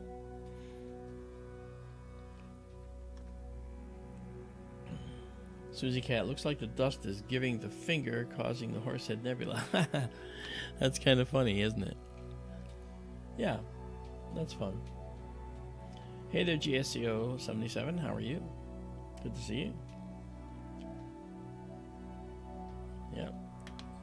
So, let's let this grow for a bit, a few more minutes, and then we'll see what happens. Again, I want to welcome the new faces to Skytour Livestream. We're in our zoomed in view here, but, you know, again, real quick, I won't belabor it that much. I just want to show you. That's the telescope in the building right there. Above it is our telescope control program right there. This is our main view right there, and then over here, if I slide that out, that's our camera control system over there. This is the telescope computer access right there, and that green bar over there is the progress bar. And then I told you about the computer program I wrote. Well, this is the interface to that right here. Simple looking thing, does a lot in the background, and I just give it numbers, and it does what we need it to do. Other thing we have is a focusing system, which is controlled in part by temperature. So right now it's 55.4 out in the building, but for the people who use Celsius, that's 13.1 Celsius. And 55.4, based on that temperature, gives us a certain focus. And you saw the focus just changes as the temperature changes. The focus changes, and it keeps everything in sharp focus. All right. So that said, that's good. Now we have done 24 of these, so we're going to stop here. You'll notice. Let me just pull this out just one quick second.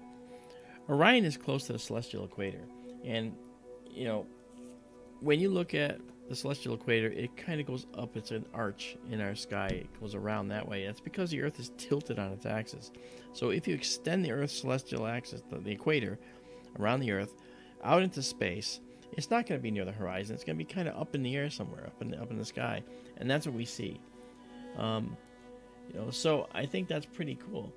And so now that means the celestial equator is 0 degrees, all right, is right about there in the sky in Arizona where we are. Now, I'm not where I am, but where it is, where the telescope is. And plus 90 is the pole, the North Pole. Minus 90 would be the South Pole, but we, of course, can't see it. So right now, if you look over here, our coordinates are currently minus 2 degrees and 30 minutes and 5 seconds, whatever. Minus 2 degrees, meaning we're 2 degrees below the celestial equator. So if it's there, we're about there, okay? And the 5 hours, 41 minutes, 24 seconds, this is right ascension. Now, we have divided 360 degrees by 24 hours to get 15 degrees per hour that goes by. And so we go by hours, 24 hours in a day. So right now, the telescope is pointing at 5 hours, 41 minutes, 24 seconds. And that's called right ascension. That's what RA means. And declination is minus 229. So we go by hours and degrees for setting up our coordinates for our telescope and where we're going to point, you know. And Gaz says 13.5, that's basically summer. It is, you know. But keep in mind, we're in the telescope's in the southwestern desert. Right now here, it's in the, it's around 0 Celsius, maybe a little below. And we're going to be getting higher temperatures this coming week. But in the desert, it gets down to maybe 10 Celsius at the lowest in the winter. Depends on your elevation, where we are, where the building is. So, you know, that is what happens, you know. So let's see here. All right, let me fill something out here.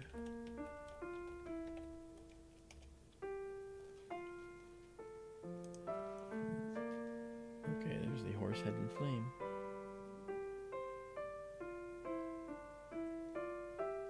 Very nice. Okay. So, we go back into our live stack, and we're going to pause it. And we'll save these 32 frames, and that'll save our stack right there in the green, green, green with the blue writing. All right, and then we're going to save our image exactly as you see it here. Now, as we speak, it's going to go up on our server, and so with the server address that you saw earlier, it's in the description as well. That's free. You go in there and you drill into the directories, and you'll see a directory called processed, and that's where these images will be, like you see here. And then you'll see that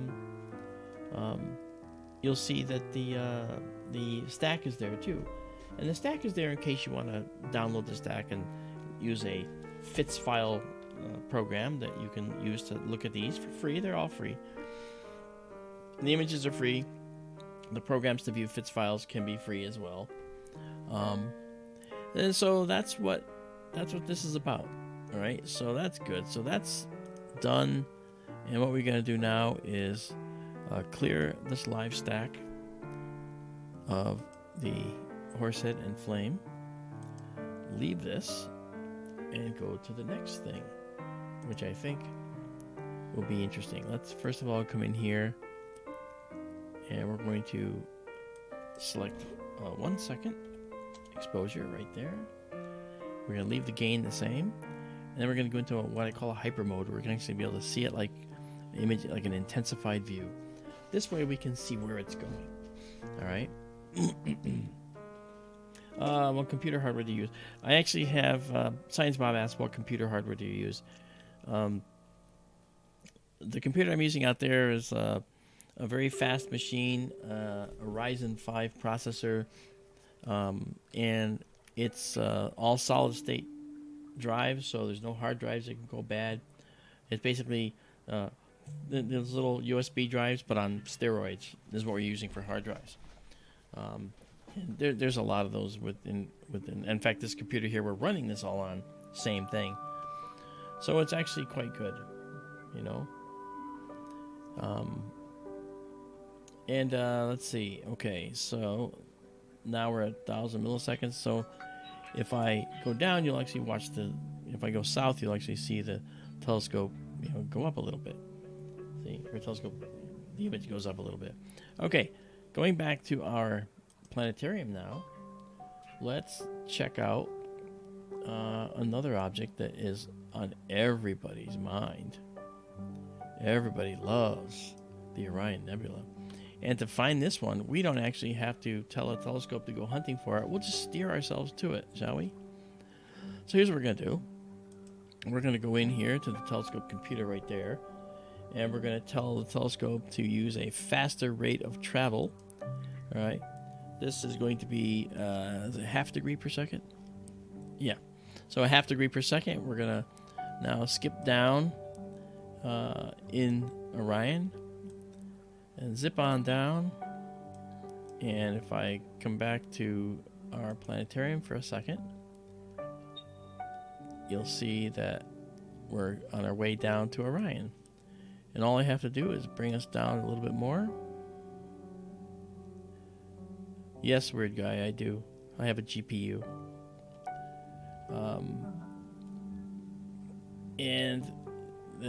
Well, actually the CPU is a Ryzen 5 Fantasy.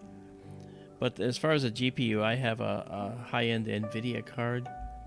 And that keeps everything running smoothly without interruption. Both systems have to have that. Okay, so now we have Orion in here now. Oh, look at the beautiful Orion Nebula, guys. It's really pretty. We're going to change back to a slow speed motion for the computer. And now we can actually move it around just like this.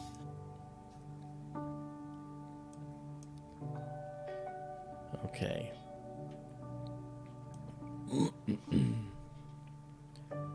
All right.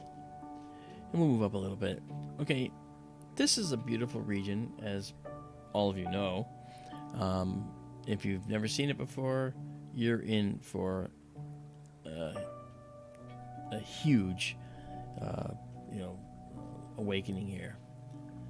So, this nebula up here is called the Running Man Nebula, and you'll see why once we take a few stacked images of it. This, of course, is the Orion Nebula. Now, Darrell says it looks like Bill Murray eating a Baby Ruth candy bar. I don't see it, and he goes, "Are you kidding? How can you not see that?" And he's right. Maybe I don't see it. And Izabela is here. Hello, Izabela. Izabela Melamed from Sofia, Bulgaria is one of our... she's a rabid fan of Sky Through Livestream, and she does so much for us. She's incredible. She'll take everything that we're doing tonight, and she will go and categorize it and provide a full table of contents for each video. Okay, and that is just incredible. Now, did you see that little dash there where the thing jumped up a little bit like that right there? That is because there's a little wind out there. So I think the best option here is to do short stacked exposures. So we're going to see probably some motion. I'm going to go in right now, however, and I'm going to make a change to the guiding software right here.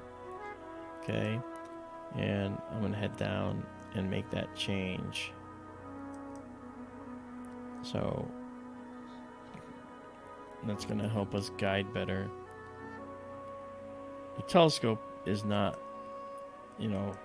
doing a bad job at all, but I have to just alter the guiding rate so that we can get better results with the wind as a problem here.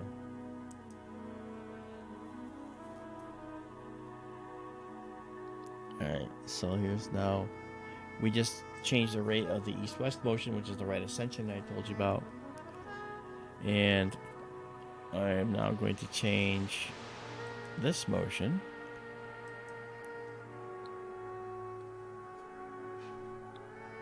Alright. That's the up and down, that's declination. Remember I told you 0 is the celestial equator, the Earth's equator extended out into space, plus 90 at the pole, minus 90 at the south pole, which we can't see.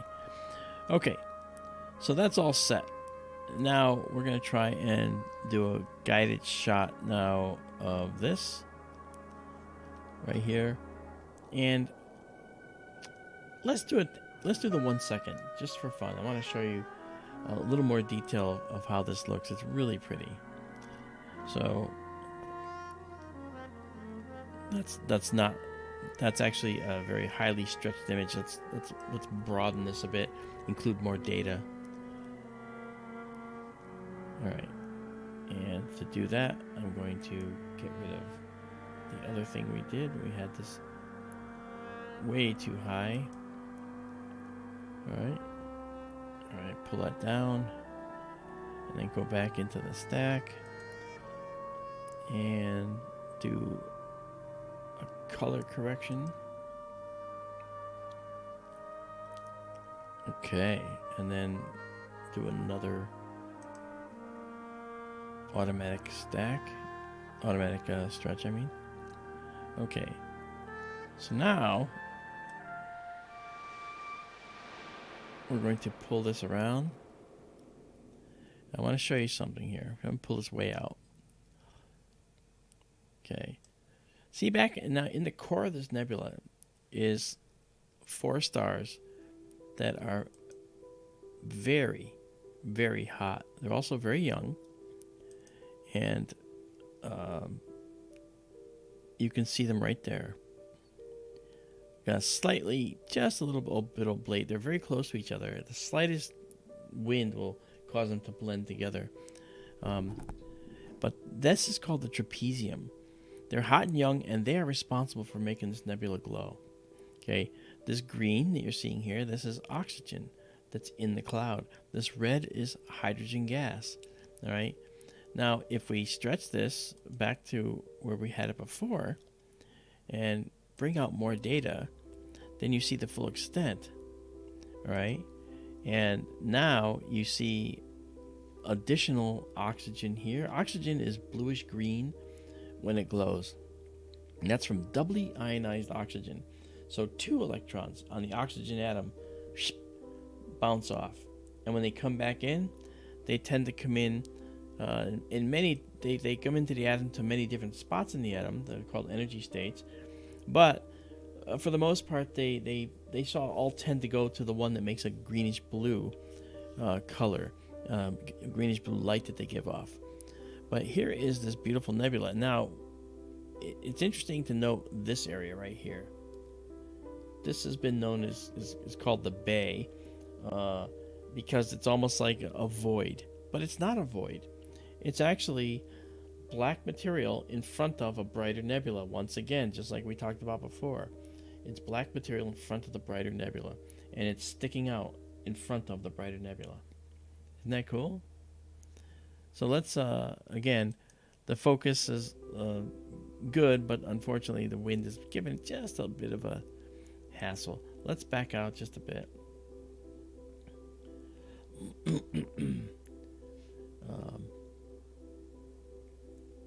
Okay, so now I'm just reading some of the chat responses here to see what's going on.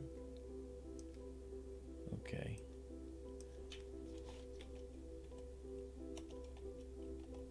All right. 1 second.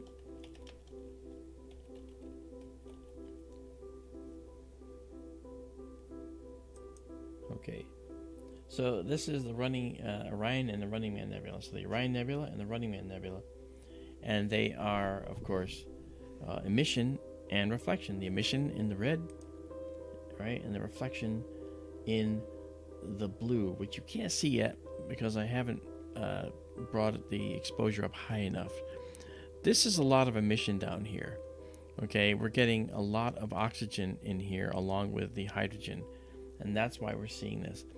But let's go back and let's now make this a say 15 seconds. All right, so a 15-second exposure. We're going to take the stack here and we're going to clear it. Okay. All right. So now you're going to see what I'm getting at when I talk about the Running Man being blue, all right, which you haven't seen yet. And boom. So there you can see this blue. I'm going to alter this a little bit. I'm actually going to clear it because it got a little bit corrupted by the wind. You saw the wind is blowing it that way. Okay, that's a little better. There's a satellite on its way in.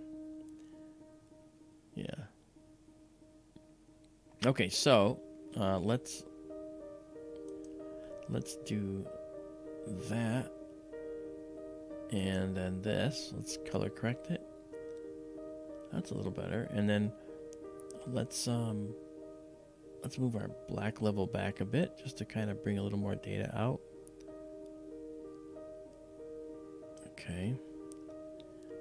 Okay, so here is the full majesty of the Orion Nebula and the Running Man Nebulas. They are in fact tied together in a sense. This is called a reflection nebula, the blue part I told you before. That's the scattered light from those stars in there, forming the blue cloud. But you see this magenta cloud in here. It's like, where's that coming from? Are there like elements in there that are glowing on their own? No, it's hydrogen just like this. Okay.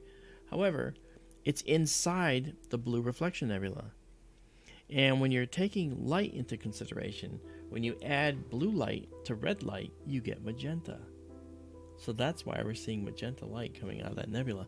It's really kind of cool, isn't it?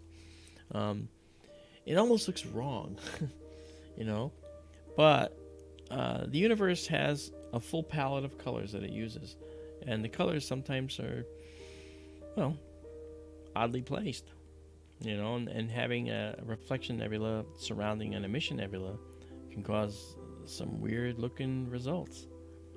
Let's bring this up a little bit higher now. All right, and let's bring the dark level back again just a bit. Okay, let's take a look. Usually we have satellites coming through all the time, so they're usually you go right through the Orion Nebula all the time.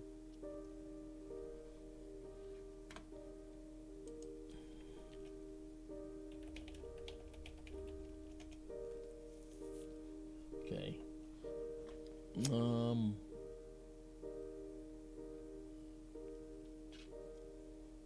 So there we go. I mean, that's pretty. Let's zoom in on that, shall we? A little bit. I want to show you the Running Man. All right. And again, like I said, the stars aren't quite perfect because we have a little wind, but you know what? It's not bad right now. But check this out. Here's the Running Man as we talked about. And let me just remove the name. You know what it is now. Okay. Okay. Now, if you notice, here's the two levels of emission that we saw. But also look down here. Do you see this kind of right here? I mean, here's the two levels of emission. And here's the cloudiness. See that? It looks like it's almost puffy clouds. And in fact, it is. It's billowing clouds of dust. And here, the dust is scattering the light of the stars. But here, the scattering might be on the other side. These dark clouds might be in the foreground where that other blue nebula might be behind it. It looks like they're in the foreground based on the edge reflections. So this is cool. It tells us something interesting too. Let me go to 66% here and get this a little bigger. All right. You'll notice this, you can see these clouds have highlights on them that are not the scattering blue that we see, but they're just like a brownish. They're reflecting the starlight directly, the white starlight from some of these stars down here. Very, very interesting. And we don't really know in 3D just what this looks like precisely, but it is definitely dust. You can see it trailing over here, right? Let's go see if I did a long enough exposure to see the one out here more. There it is. It's just barely there. You see this little cloud? That's easy to see once I do a longer exposure, which I'll do. And you can also see the extent of this black dust. Look at that. This brown dust here is throughout here. Here's brown dust trailing out here. Look at that. You know, it's almost like a splat, isn't it? You know? So here we're looking at this beautiful nebula. The music's very appropriate for that. But I want to try and increase the time. I'm leaving the sensitivity at 250. I'm not going to change that. Well, let's go to 25 seconds. And we'll just let it add on to this and see what we get. I very rarely do this. It'd be kind of interesting to see what happens.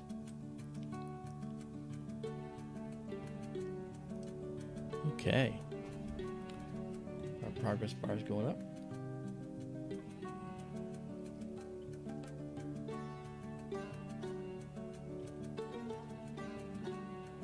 Okay. Let's see it come in. I want to see the clouds show up a little brighter. I may have to redo the stack because the data takes time to come in, but you can see it's starting to show more billowing going on here.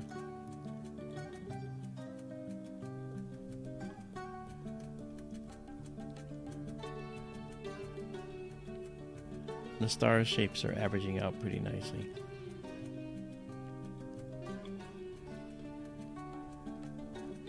You can see that. It looks good. Starting to show up well. And let's push this a little. It's called pushing when you stretch, actually. And let's drop the black level somewhat to kind of highlight those clouds a little better. This is live astronomy. There we go. Look at that.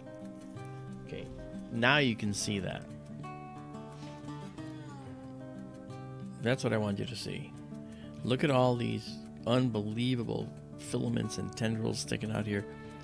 Something else. And it's interesting too when you look at this overall region. It's full of dust. Absolutely full of dust. You know? And if not for the stars, we'd never know it was there. We'd never know it was there. Really cool. Alright, we're going to let this cook a little bit and get some more imagery. Alright, so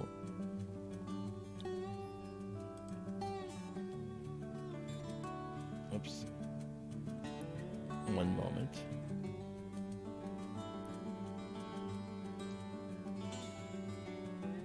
There we go. Okay, it's going to keep cooking for a bit. Go away. What are you doing? Get off my screen. I did not click on that. I was totally off of it. Ugh. I just hate how the browsers take over what you're doing and say, we want you to see this now. No. No. Absolutely not. I don't want you to see anything. Okay. This is really pretty. It's developing nicely. Really, really nice.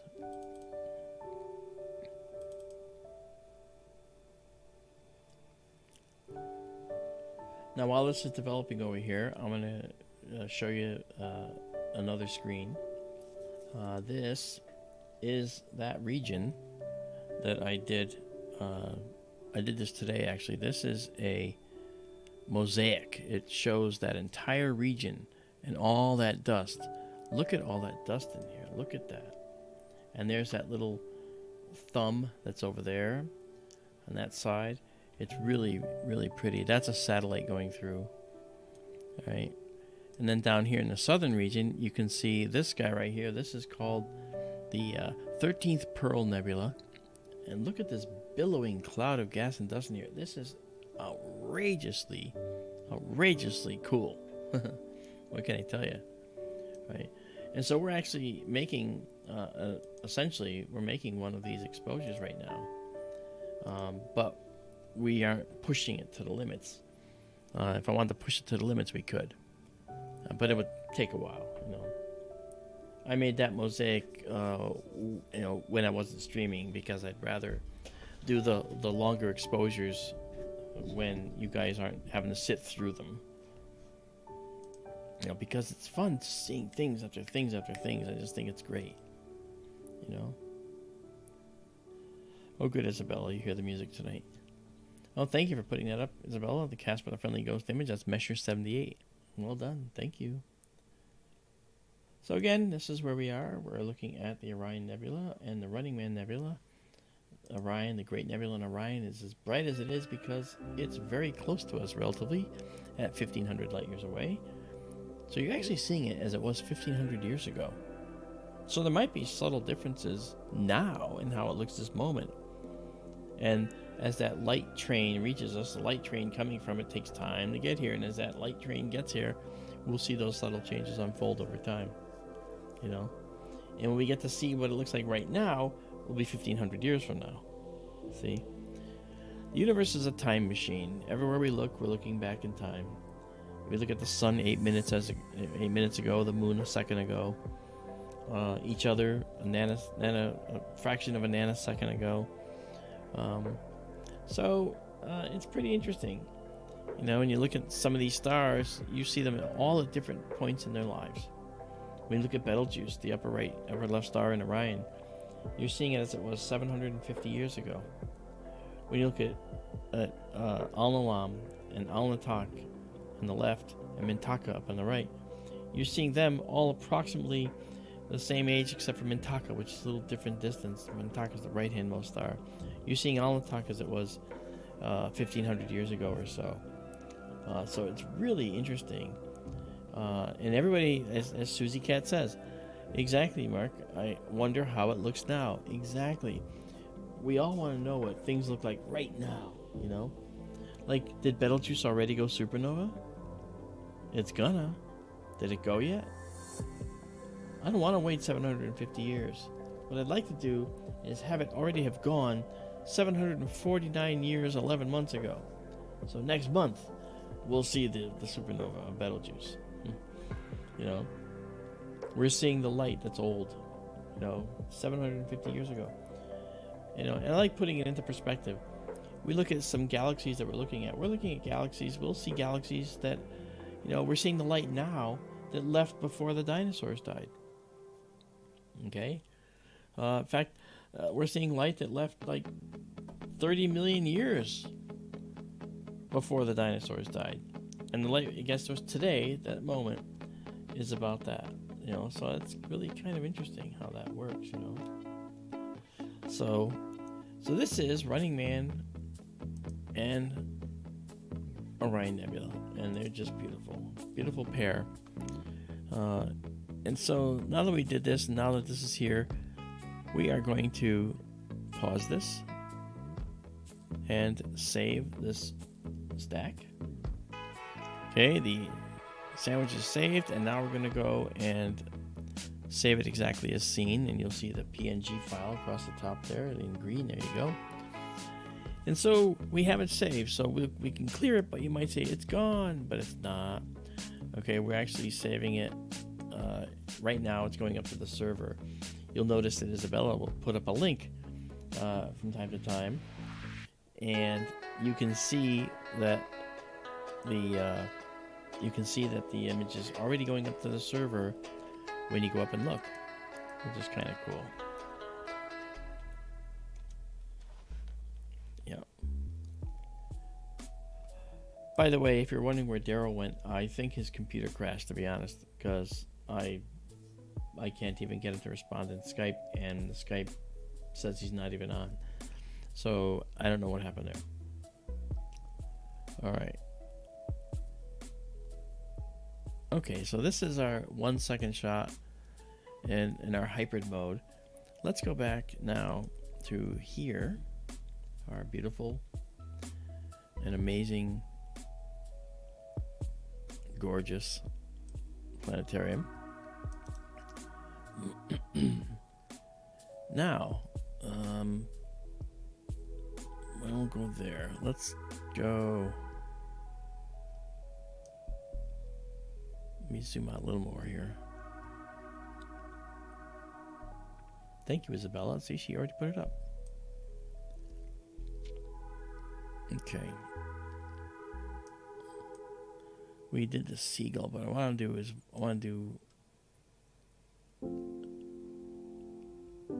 that's where I want to go. Right up here. There's so much to see here.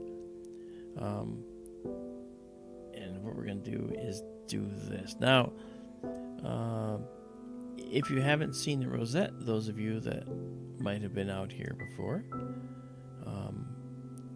let's check it out. It's beautiful. So here we go. You'll see the stars move, and you'll watch the telescope move a little bit.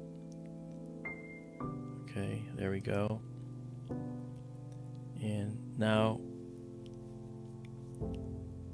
it's going to bring in a bright star. And that bright star is going to be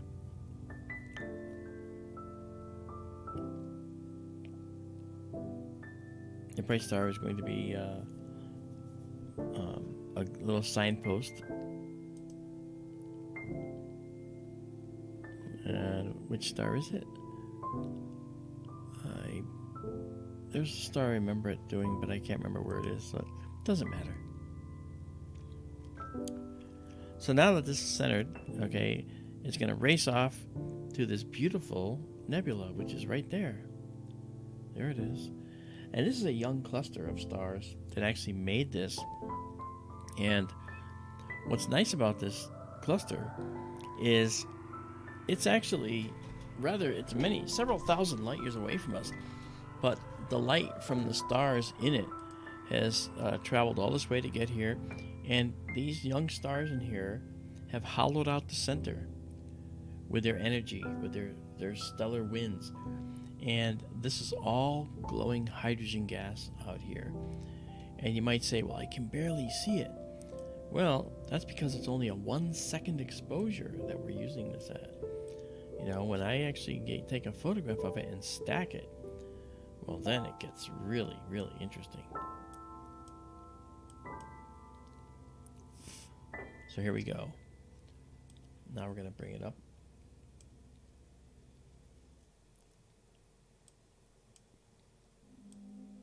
Okay, a little higher.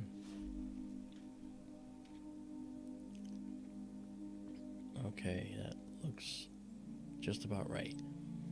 So there we go. Now we wait 11 seconds for the telescope has a guiding system on it, and that guiding system is hunting for a guide star, and that guide star will actually be what we focus on, what the telescope focuses on as it guides the exposure for us. So I don't have to do it manually, which I used to have to do. Okay, let's do a 25-second exposure of this. All right, here we go. Green bar appears over there, progress bar. There it goes.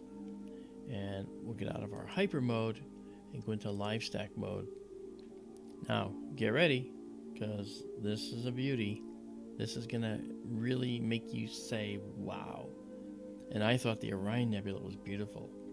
This is much bigger than the Orion Nebula, by the way. If you put the Orion Nebula in this nebula, it'd be smaller than the central hole that you're about to see. Look at that. The Orion Nebula would only be about this big in here.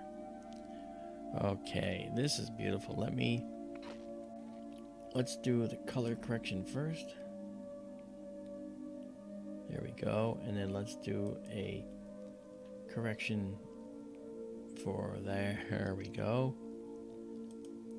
So there, this is the Rosette Nebula, named because why? I think it's pretty clear. It looks like a rose. Spock, it looks like a rose. Fascinating, Captain. You know.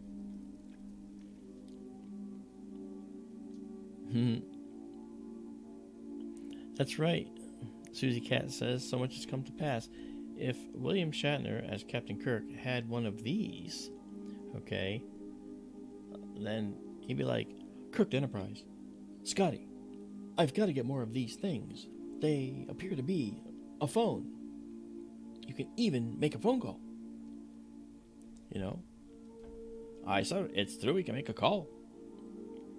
So it's funny as heck that what we have now for tech is so startlingly better than what was imagined in Star Trek.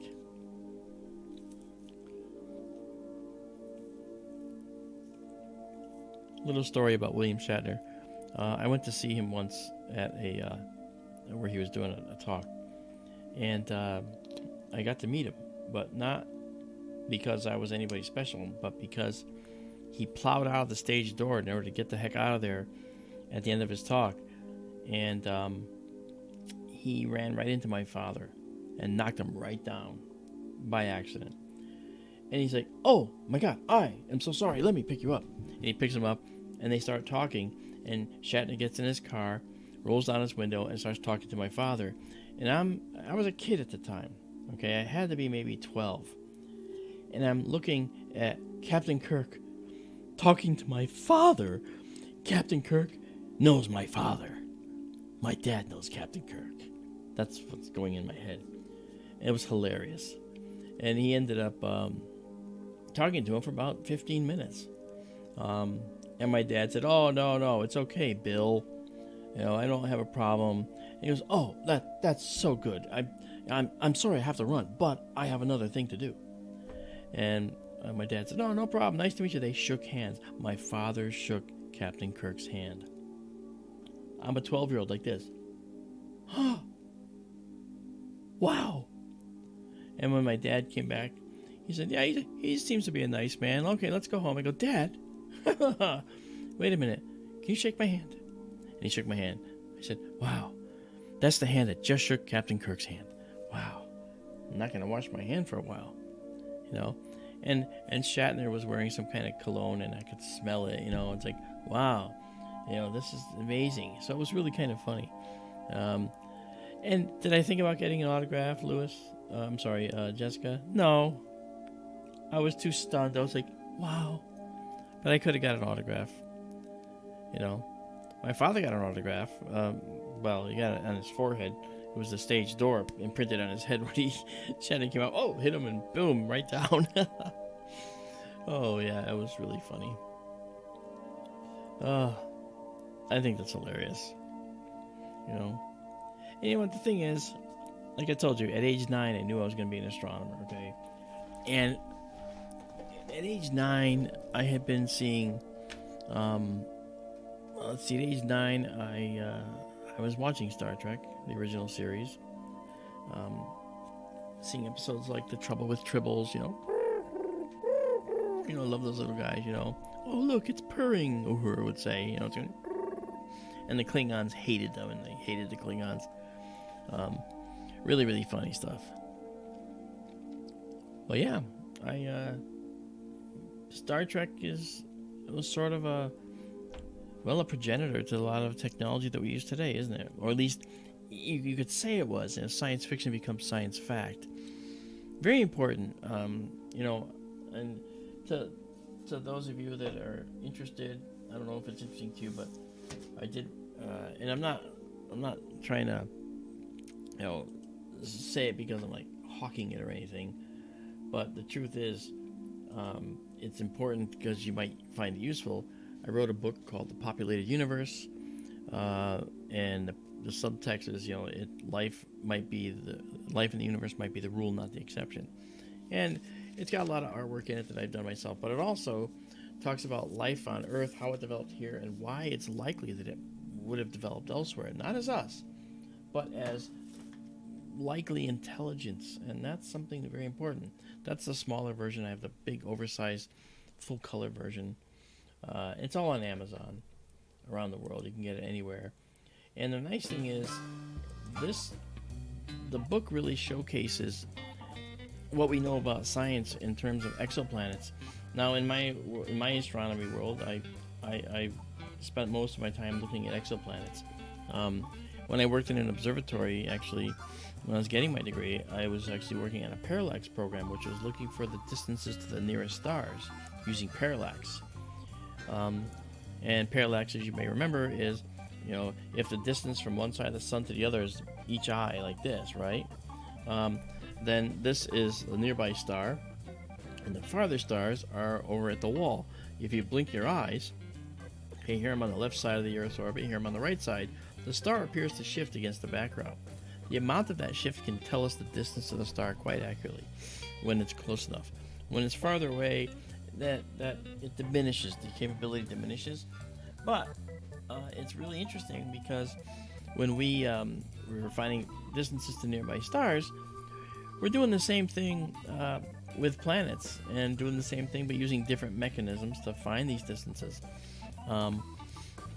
So when you see a transit where you see a planet pass in front of a star, okay, the starlight dims a very slight amount, very, very small amount.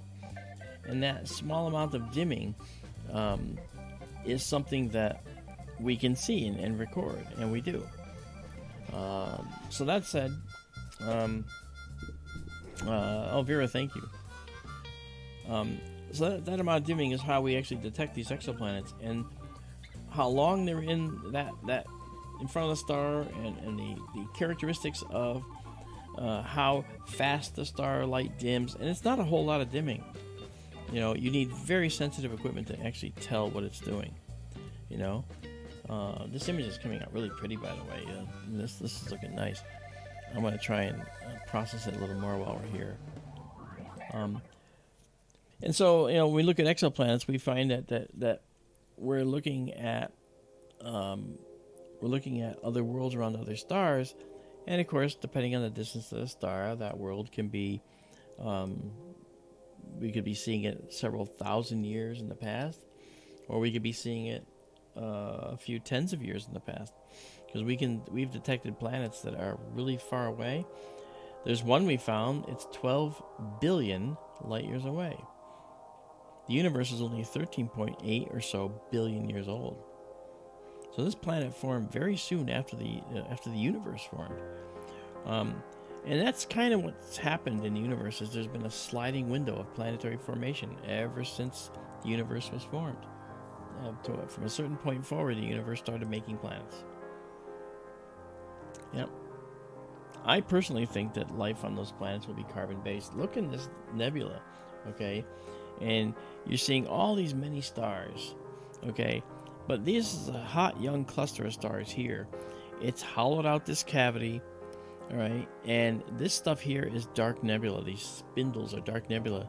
Now that we've actually done 22 images stacked here, let's zoom in and take a tour of the Rosette.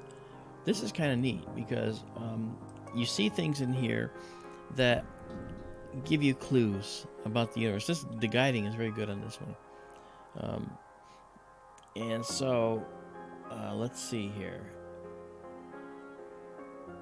Moving up a little bit, you'll see in this dark material, you'll see there's some stars. Here's two small stars in this dark material right here. Okay. Then you see these dark little spots, one here, one there, a few here and there. Those are called Bok globules, found by astronomer Bart J. Bok. He correctly identified these as areas where dark material is coalescing from its gravitational condensation. It's condensing gravitational locations. And within those, we might see stars forming. Now, when he first looked at those, we were looking for stars. But now, we look in there and we see not just stars forming, but possibly planets as well. And that's sort of a key. And, and as we look at a variety of different locations, we see different things going on. But it's still, yes, this is the Rosette Nebula, yep. But it's still a lot of hydrogen gas and this dark nebula. this is like right here. This is a very denser, much denser area than say this area. Okay, so there's a lot more material there. But you know, how much is a lot more? Okay, that's the interesting part about this. When you look at a nebula like this, you think, wow, there's a lot of density in there, a lot of really dense material. But keep in mind, this is thousands of light years away, and this is hundreds and hundreds and hundreds of light years long. And we're looking at very tiny things in here. The tiniest thing we can see is still going to be some portion of a light year across. So we're talking about a lot of material. So because it's so distant, most of the objects we see here, the atoms here, in a cubic centimeter of space, a cubic centimeter on Earth, in the air, there's 7 times 10 to the 27th molecules or atoms in a cubic centimeter here on the Earth. All right, that's a huge amount of atoms in one small cubic centimeter. But in these clouds, we don't see densities remotely near that. You know, you might get 300 atoms per cubic centimeter, maybe 3,000 in a dense part of a nebula. But they're so big, and that they gravitationally collapse so often that they will go denser and denser and denser until the densities are way far higher than air, and those then become stars, possibly. That's how these formed. Okay, these are very dense. These were dense, condensing clouds of gas and dust. And then once the gas, which was hydrogen, ended up reaching about 13 million Kelvin temperature, then hydrogen fusion could occur, where hydrogen was made into helium, and the stars winked on. They winked on, boom. Okay, and they probably all came on around the same time, maybe within a few years of each other. But once that happened, their stellar winds were young and copious and strong. The radiation is the stellar winds, high energy particles being sent out. Well, those particles would collide with other atoms of gas and other atoms of dust and other dust particles, and would tend to drill holes and create voids around these young hot stars. So we're seeing a cavity here. This cavity is what you expect when you see a hot young cluster forming in a nebula. Okay, and so these stars then are hot, have ultraviolet radiation. The ultraviolet radiation hits the hydrogen atoms and causes the glowing process that we see, and that red is what we talked about before. We call that hydrogen alpha, H2, with Roman numeral 2, II. Okay, and we see that this nebula has so much more to offer. There's a lot going on in here, like down here. If you look down in here, in this location, all right, if we zoom in, it's almost like looking at a painting, you know. But if you look in here, what do you see? You see a stalk of material coming out, and it ends with like a little bulb. We see another one here. We see another one here. We see another one there. We see lots of them, and they're all sticking up this way. Why? Because they're aiming more toward where the stars are. Now, we don't know if they're aiming flat to us or on an angle to us or away from us. Okay, but that stalk is something that happens when you have a hot young cluster. The cluster of stars, which is not even in this view, it's out of the shot, way up here somewhere, way up here. Okay, the radiation is coming down, and it's striking, the solar wind is striking the gas and the dust, and it hollowed out a cavity around it. Okay, it hollowed out a cavity, but then what it did was it hit this part of the dust, and it couldn't push that away, because that was probably more dense. It's gravitationally collapsing, and so it's a more dense area, maybe several thousand atoms per cubic centimeter. And what it did was it protected the area directly behind it, and we ended up with this stalk. All right, that's what I feel is going on there. And so when we see these stalks like that, You see them with the pillars of creation. You see them elsewhere. You see them in other nebulae we've shot before. We shot one called NGC 7844, and it has at the bottom of it, it has these stalks like this that are aiming back toward. They're all around the radius of this distance around the hot cluster. They're aiming back toward that cluster. But this is a very complex cluster, and there might be more going on. But these stalks that you see are, look at where that's pointing. It's directly back toward the cluster. Again, it could be this way, it could be that way, it could be that way. We can't really tell. So this might be out in front of the cluster, pointing back toward the cluster back here. We don't know. All right. But you see, the universe is in 3D. It's in 3D. So, hello there, hi alpacas. How are you? I say no. I have an itchy nose. I'm sorry. And that happened. It happens because, with a mustache, sometimes that happens. So one of the parts of my mustache gets in the way and tickles me. So that said, this is 37 stacked images. This is not bad. And if we go back out to our full frame view, maybe we can do some processing on this a little more to show it up. Oh, yeah, that's beautiful, isn't it? Really pretty. And we have what's almost nearly a first quarter moon, so 1/4 of the way around its orbit. So even so, we're getting some really, really pretty imagery here. So let's see if we can do another color correction here. Make space blacker. Yeah, that made it blacker. And then we can actually pull our darks down a little bit more too. That might be too much. Yeah, it is. But look at how pretty it is, though. That's still too dark. It's not reality. Okay, this is better.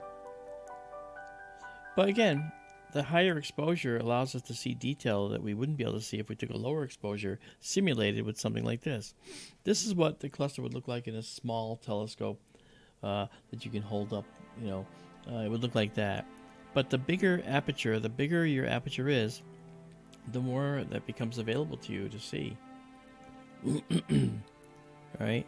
So if you have a nice big telescope, then you start to see some nebulous detail like that. If you get a really nice telescope, like the one we have out in the building, well, then you see some absolutely amazing imagery like this right here. Yeah, that's just beautiful. And we can shortcut that because I have a sort of a little hotkey to this. All right, and our dark level just has to be brought back some. Okay. All right, I'll move that dark level back just a tad more. Too much. One of the problems is there's a 1 second delay on everything I have to do. I know high alpacas, right? But that's what it is. It's sticking up. The hair is sticking up right here. I should just shave it off. But if you notice, what we're looking at, this object has a lot of detail in it for the short exposure we're doing. This exposure is 25 seconds, I think. 25 seconds. It takes, 20 minutes to get a photo like this. With other telescopes in general sometimes. Maybe less, but it depends what you're shooting with. Unbelievable. So what we're going to do now with this many 45 stacked images, all the noise is gone pretty much. And so if we were to zoom in, okay, when you take like 1 or 2 shots, there's noise. Remember I told you about the stacking them on top? As we stack them on top, the stuff that means something, like the data, like the beautiful intricate details here in the subtle nebula, that ends up riding to the top, and we end up with a very high signal to noise ratio. When you take one picture, the signal and noise are almost equal, and the more photos you take, that signal, the data you want, is higher and higher. It's a higher mountain, and that's really important. So we have very high mountains right now in terms of our signal noise. So we can actually pause this, save it, and now it's saved out there, and then save it exactly as we see it. Okay. So once again, this is the beautiful Rosette Nebula. It is an Emission Nebula.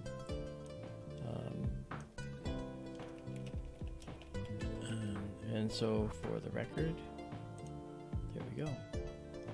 Ba-doom. Very nice. All right. So now that we've saved it, we can come in and get rid of the stack, clear it, and take off our live stacking, go back to 1 second exposure, which you've seen before, and then go to our hybrid mode that I call it to show a little more detail. Right there, and there's the nebula right there. All right. Okay, now one thing we can do. All right, is come back to our this guy here, our beautiful planetarium. And so we're at the Rosette, and there's some beautiful clusters too, but one object we're going to look at tonight, which we'll do, is, because it's so pretty, because it embodies everything that we want to see, is what's called the Christmas tree cluster. And I'll let the telescope find it, which I could just steer it to it, but I'm just going to do this. So now what the telescope's doing is it's going to probably go to the star called Alzir in this region of space. That's going to be one of its signpost stars, I'm guessing. Yeah, there's Alzir right there. So Alzir is going to be brought in, and it's going to be used as a signpost, and then from there, it's going to star hop. That's what we want to see.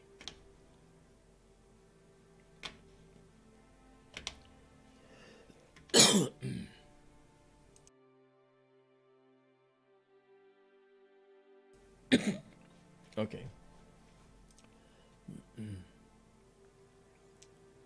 Okay, this is it. It doesn't look like much, but you can kind of see a reflection nebula.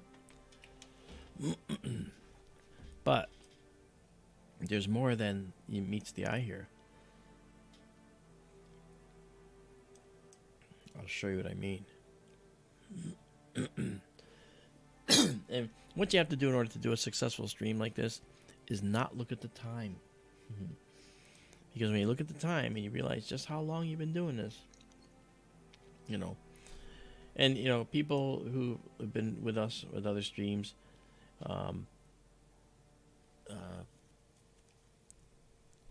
they've noticed something, and they've noticed that we've streamed sometimes for 5 hours.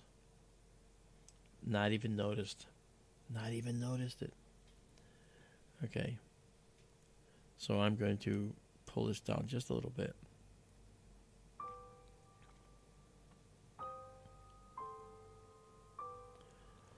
Izabela says, just read an article that water was here before the planet formed. Yes, that's correct. In fact, there's water out in interstellar space.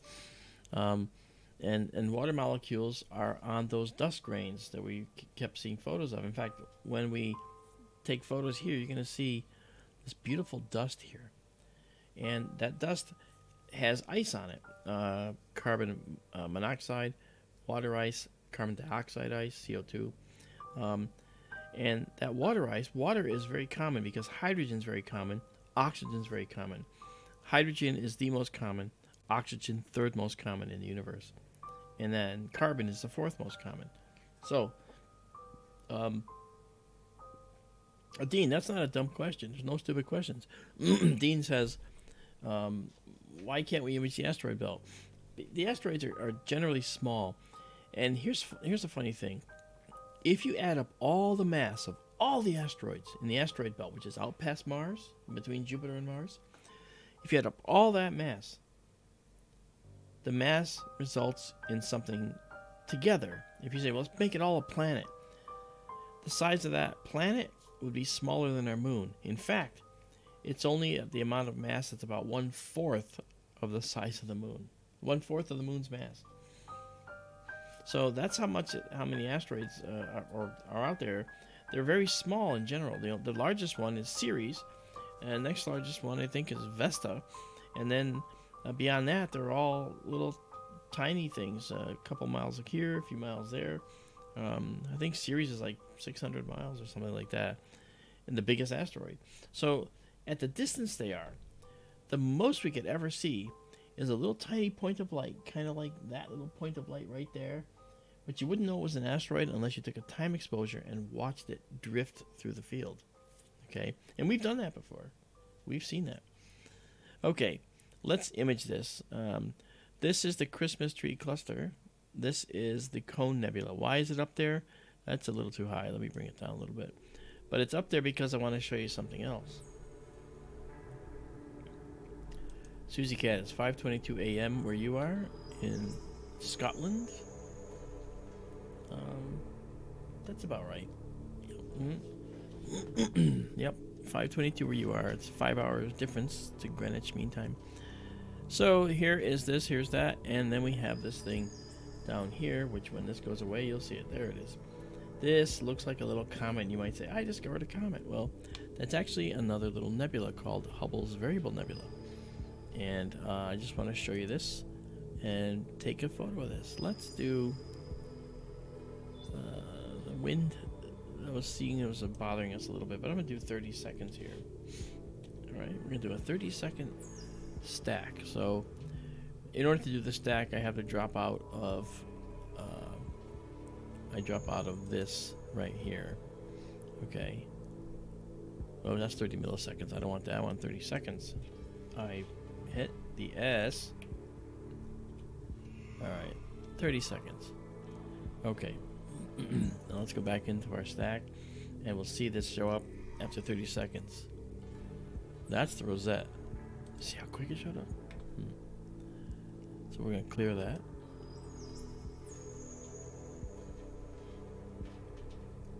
So Dean, I hope that answers your question. They're far away, and we'd only hope to see these little tiny points of light, but we can't see them. And maybe if we see a dwarf planet or an asteroid moving through the field, we can image it and see a trail. We've done that with comets, and we've seen the comet move over a 45-minute period. So maybe that'll happen. Now, check this out.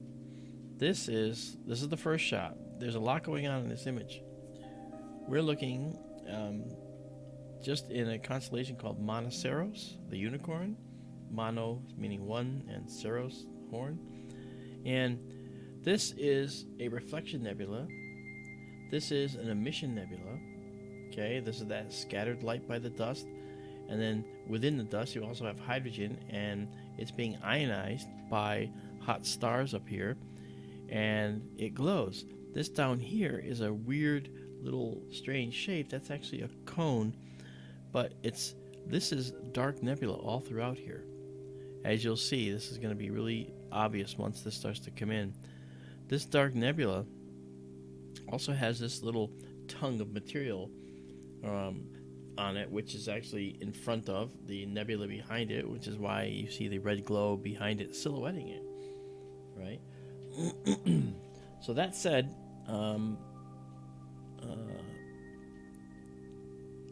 let's take a look at this here. This is a cluster of stars that is reddened because it's in some of this dust. Again, think the volcanic dust sunsets, okay? Well, with the black dust in the universe, there's this soot basically. This is the kind of thing that would redden starlight like it is, and that's really cool. This nebula is called Hubble's Variable Nebula because it's also on the edge of or within a dark cloud. But there's a star inside this dark cloud that you don't see. And that cloud actually has, around that star, the star has dark dust that might be orbiting it. That's kind of what we think. And that is, in effect, casting shadows on this nebula. And the nebula is peering out, basically appearing here because the star is reflecting light onto it, causing this reflection nebula. All right? And over a course of several days to weeks, you can watch the nebula change brightness, and that's because the dust is orbiting the star. Sometimes there's more starlight on the nebula, sometimes there's less, and you can actually see the differences and literally watch the change in Hubble's Variable Nebula. We've done this with Skytour Livestream.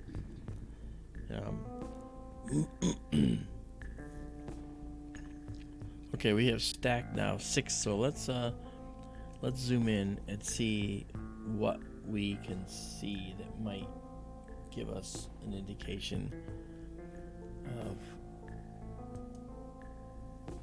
some of the dust. And we're going to do some processing as well.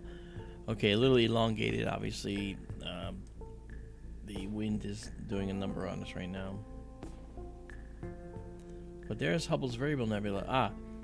I can already see that it's different from the last time we looked at it. We looked at it about a week ago, and I can tell you without a doubt that there's more detail in this section than there was before.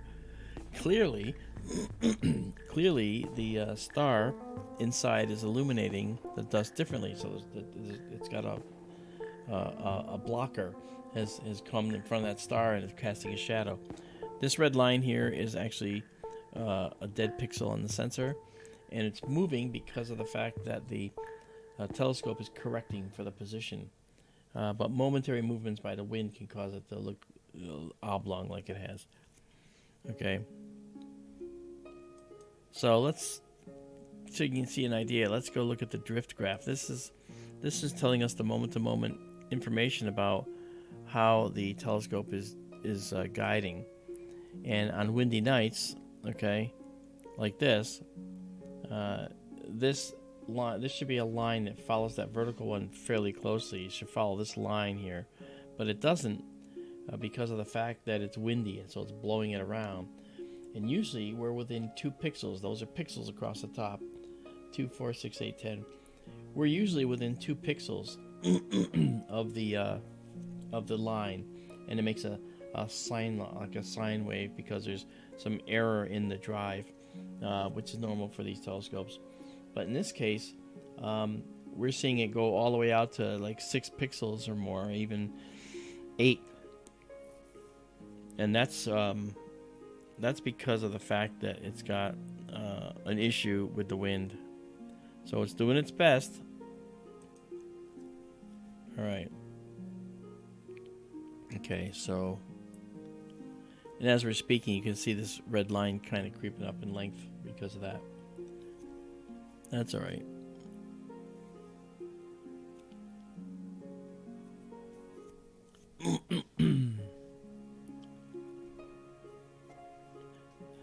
One Nick G. Yeah, they actually did that here. They actually stopped daylight savings time during the gas crisis of the 70s, and it didn't work out too well, so they actually brought it back.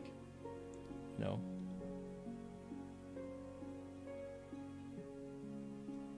So it was pretty bad.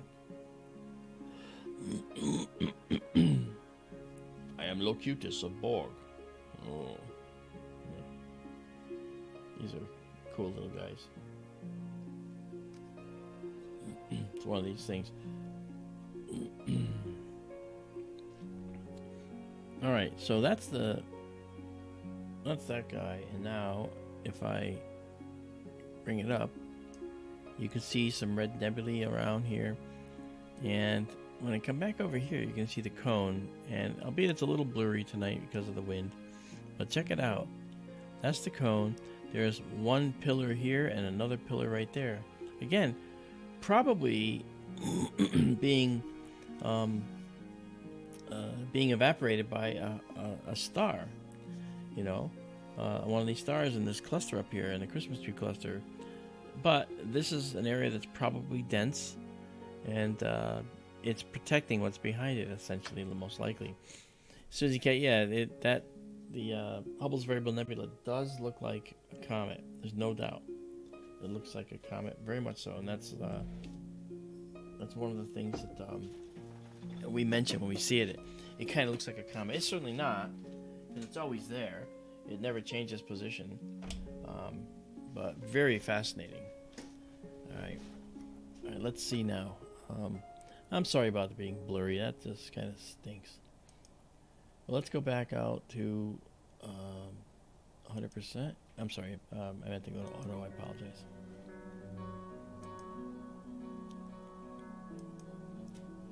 Good go here. It's a very pretty picture, though. You can't say it not. But let's make a change. Okay, if I increase the dark level a little bit, all right, you'll see a dramatic increase in detail. Look at that. Then it's gonna go a little darker now. That's too dark. Again, the satellite internet I'm using, it's making a 22,000 mile trip, you know, out and back again, and so there's a delay, and I can't stand that delay. But Starlink is not going to have a delay. It's going to be very, very, what they call latency. It's going to be low latency. I love it. All right, now let's take this and let's pull this data curve up a little higher and try to pull out a little more detail in this. Okay, it's getting there. I like it.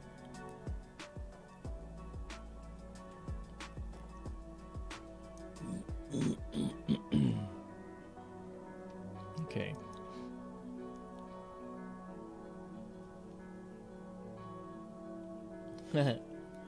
Resistance is futile. Your photons will be assimilated. That's funny, Science Bob. Very funny. Alright, so you can see now, you see this interesting little brushed area here. Now that we pull it out a little bit, let's go zoom in some and check that area out directly, because it's really kind of neat looking. Again, it's a little blurry because of the wind. If you notice where the telescope is, it's literally pointing almost straight up. Alright, now you'll see, look at this. This is really complicated cloud structure here. It's really pretty. And there's more down here. And you'll notice that it's got a reddish brown look, and that's because it's got hydrogen gas mixed into it. So among the dust that's actually scattering, there's areas where there's more hydrogen, and that area shows reddish brown. If it was just reflected light from the stars, this would be kind of a brownish cloud. We can see that, though, if we go down a little bit. Okay. Let me see if I can find it. I might have to process it.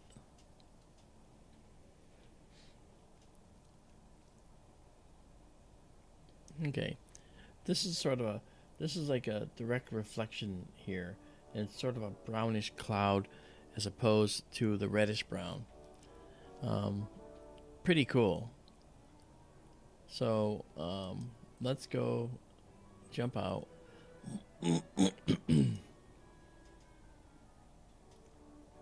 I was going to stop after 2 hours, and as you can see, I have done 3. Because I don't know, it's just too pretty to say no to, isn't it? It really is. Oh yes. And we can do Waltz of the Flowers here with Tchaikovsky.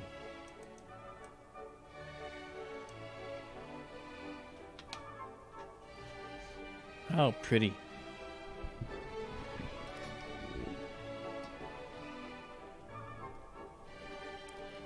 Okay. 23 stacked. And even though it's a little blurry, we'll save it. There we go. We're going to pause it. Save it. JSCO 77. But we all just got here, man. Yeah. I was here about 45 minutes or an hour beforehand, setting up everything, getting it ready. There's a period of time it takes, you know. Hours seem like minutes, no kidding. You're absolutely right.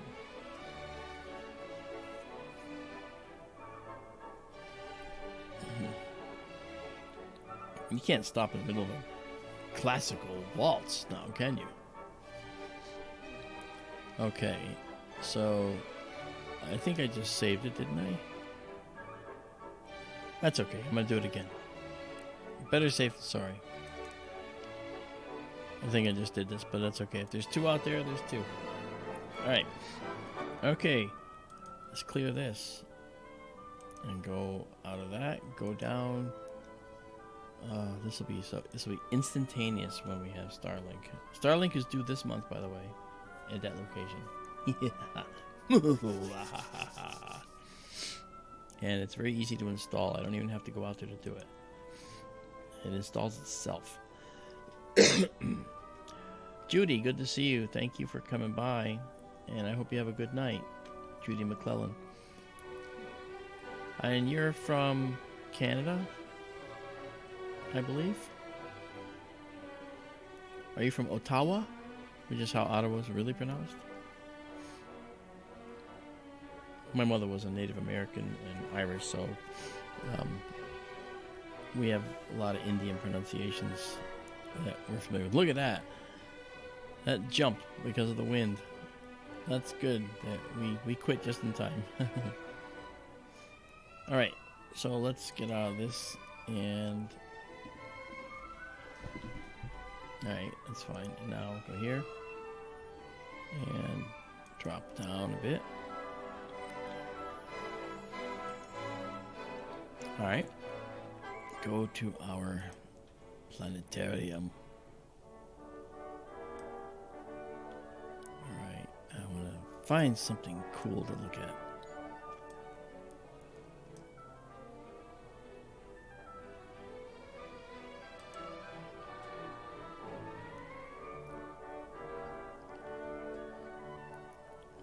Okay, this is new. I haven't seen this before. Let's check it out. This is called NGC 2282. NGC stands for New General Catalog. And the New General Catalog is a catalog of, oh gosh, like 8,000 objects that are not generally known. But many are, but some aren't. Okay. I think we have a satellite passing through this view. Yeah, there it is.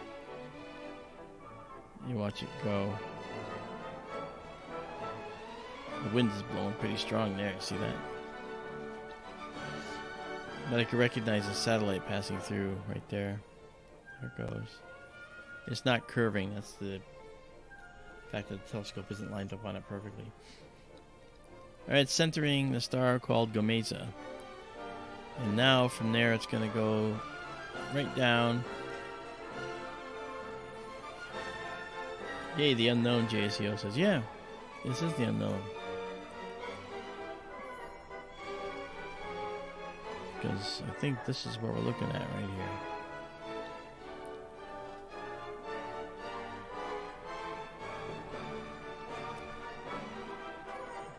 Oh, Vera, thank you. It's so sweet of you. Thank you so much. Very kind. That and Lionheart, you guys fantastic tonight. Thank you. Another satellite right there. Oh yeah. Beautiful. Okay, now let's it might be there too. Well, let's check it out. Let's go. Let's just do a quick 25-second shot without stacking and just check out what we're looking at.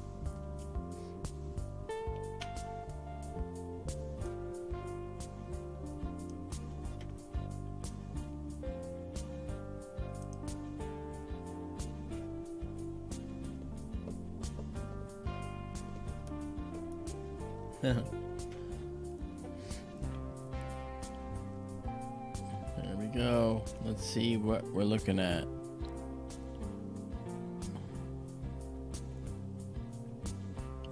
We got a satellite, and there's our reflection nebula, I think.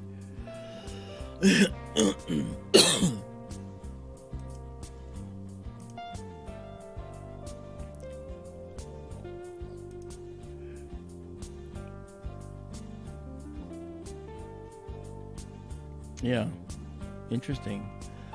That might not be the reflection nebula. That might be a galaxy. Let's go see.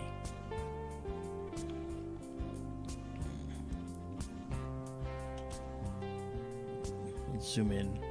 It might be what we need. Well, we'll find out.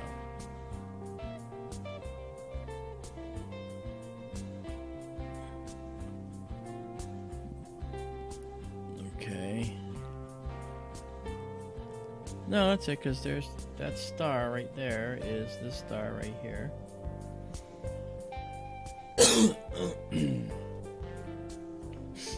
For those that wonder why I'm clearing my throat all the time, I'll tell you.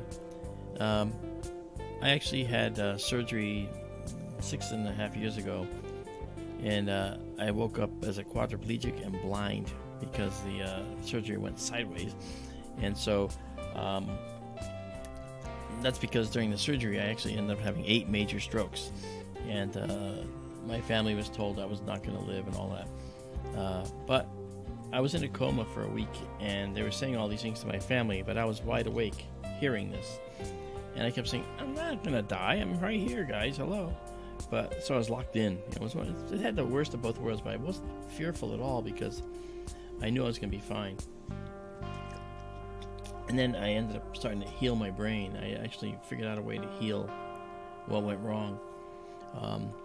And it's caught some attention, and I'm glad because, humans have such a wonderful capability of healing themselves. Okay. I was actually nominated for a TED Talk to talk about it, and that hasn't happened yet because of COVID probably, but it's one of these things that is really important, Pragmagic, how you doing? Thanks for joining us tonight. I hope you guys have subscribed. I'd love to get new subscribers and work it out. Look at the wind has been kind of merciless to us, but the satellite is still there, going through very slowly. We're not stacking this, but a lot of stars here. Let's see if we can find something that is a little bit better to see right now. Yeah, high alpacas, I had 8 of them. They thought 4 to 5, and it turned out it was 8. My visual center is actually pretty much gone, but I managed to figure out how to reroute my vision. I have 98% vision, 99%, because I figured out a way to reroute systems in the brain. And that came to me while I was in the coma for a week, because like I said, I was awake. And I was working it out in my head, how this was going to work. And I never once was fearful. I always knew I was going to be fine. Funny story, when I was in the rehab hospital after getting out of Mount Sinai in New York City, because that's where the only place in the country that could do this operation I needed was at Mount Sinai Hospital, just 2 hours away from me. Well, anyway, after the surgery in the rehab hospital, the doctor came in the first time to meet me, and he goes, "Hello, Mr. Dantonio. You're here because you've had quite an assault in your brain. You've had several strokes." At the time they thought it was 4 or 5, like I said.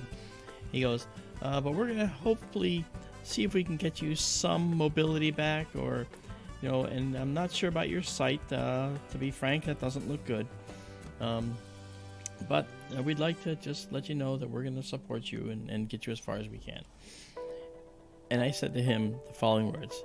This was June 15th, 2015, okay? And I said to him, "Well, I got to go to Los Angeles in September and speak at a conference." Now, it didn't come out that way because I also had to learn how to talk, too. So what came out was, I got to go to the conference and do a talk, in September.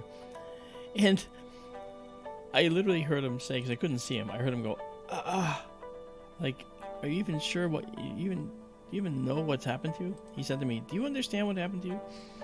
And I said, yeah, I had some strokes. And he goes, yeah, you had a few. Someone with one stroke can have serious issues. You've had several. And I said, oh, I'm gonna be all right. I'm gonna walk out of here. And he goes, well, you know what? That's a great attitude, but you know, don't set your sights so high. Let's work on little bits here and there. So I actually said, okay, no problem. And in my head, I'm thinking, nah, he's wrong. And so I got there June 15th, 2015. He said we were going to be there. I was going to be there 8 to 10 weeks and then have a year or two of recovery at home before I got back to a sense of normalcy because of they looked at the CAT scan. My brain was Swiss cheese. It still is. And I basically said to him that I'll be walking out of here like I told you. And so fast forward, the doctor came in a week later. You know, I mean, he was there every day, but a week later he came in and he didn't say anything. He just walked in and I looked at him and I said, oh, hi, Dr. Soltis. And he looked at me, he goes, how'd you know it was me? I said, well, I can see you now. And I literally watched this guy go like this. How is that possible? He said. And I said, I'll explain it to you, but you got to promise me that you're going to teach people who have strokes that they can do this too. This isn't just me. This is the human condition. We can do this. Well, anyway, I told him what I did. I put stress on the system. I literally forced my eyes to watch things it couldn't understand. Netflix in this case. And during that time, I basically had migraines. I had headaches like you couldn't believe. My eyes burned. But I said, it's that pain. That pain is what's needed. I basically told him I said, I know it's going to sound stupid, but it's train the brain with pain. And what I ended up doing was I ended up training the brain with pain. And I got my sight back in 3 days. And they said I might not get it back at all. And they said that maybe I'll get 50%, 40%. I had 60, 70% in 4 days. And then within a week, I had 80%. And then soon after, 98%. So the person that got the most out of that was the eye doctor that was in the rehab hospital.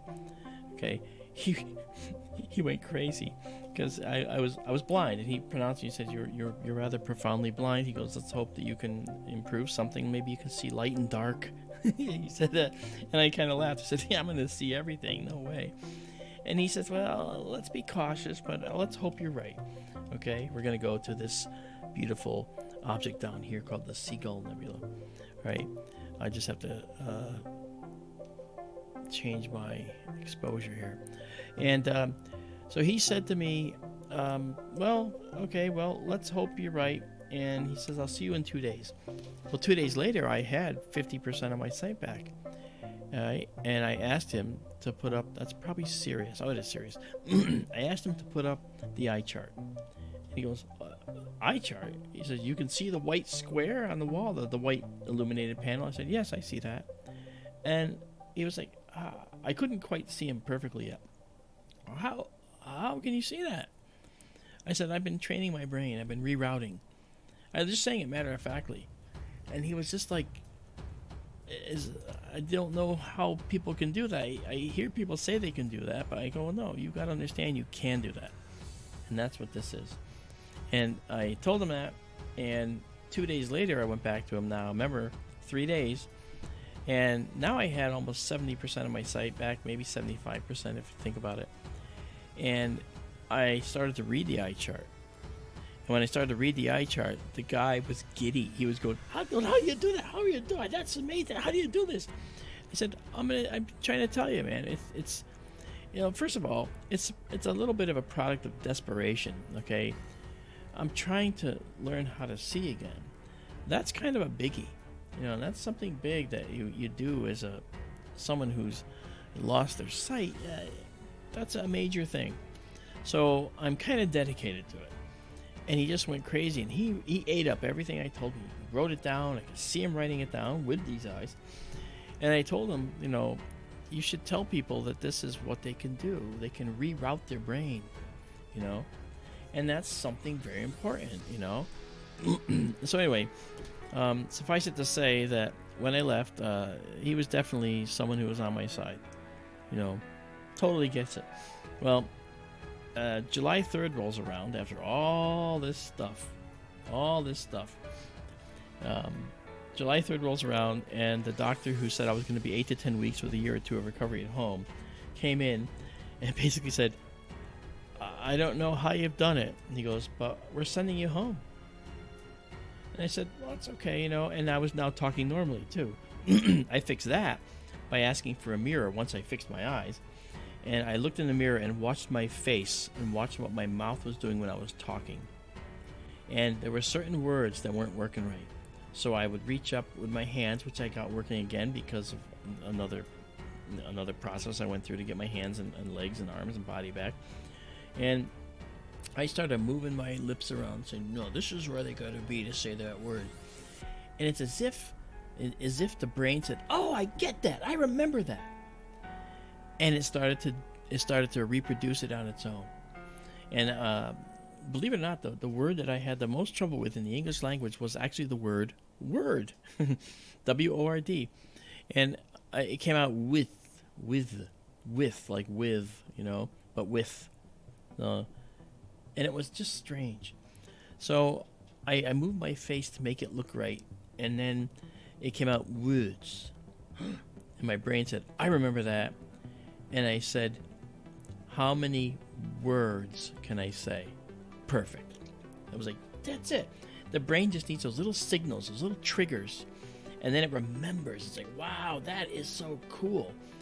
And I rerouted the neurons effectively. And when I went back,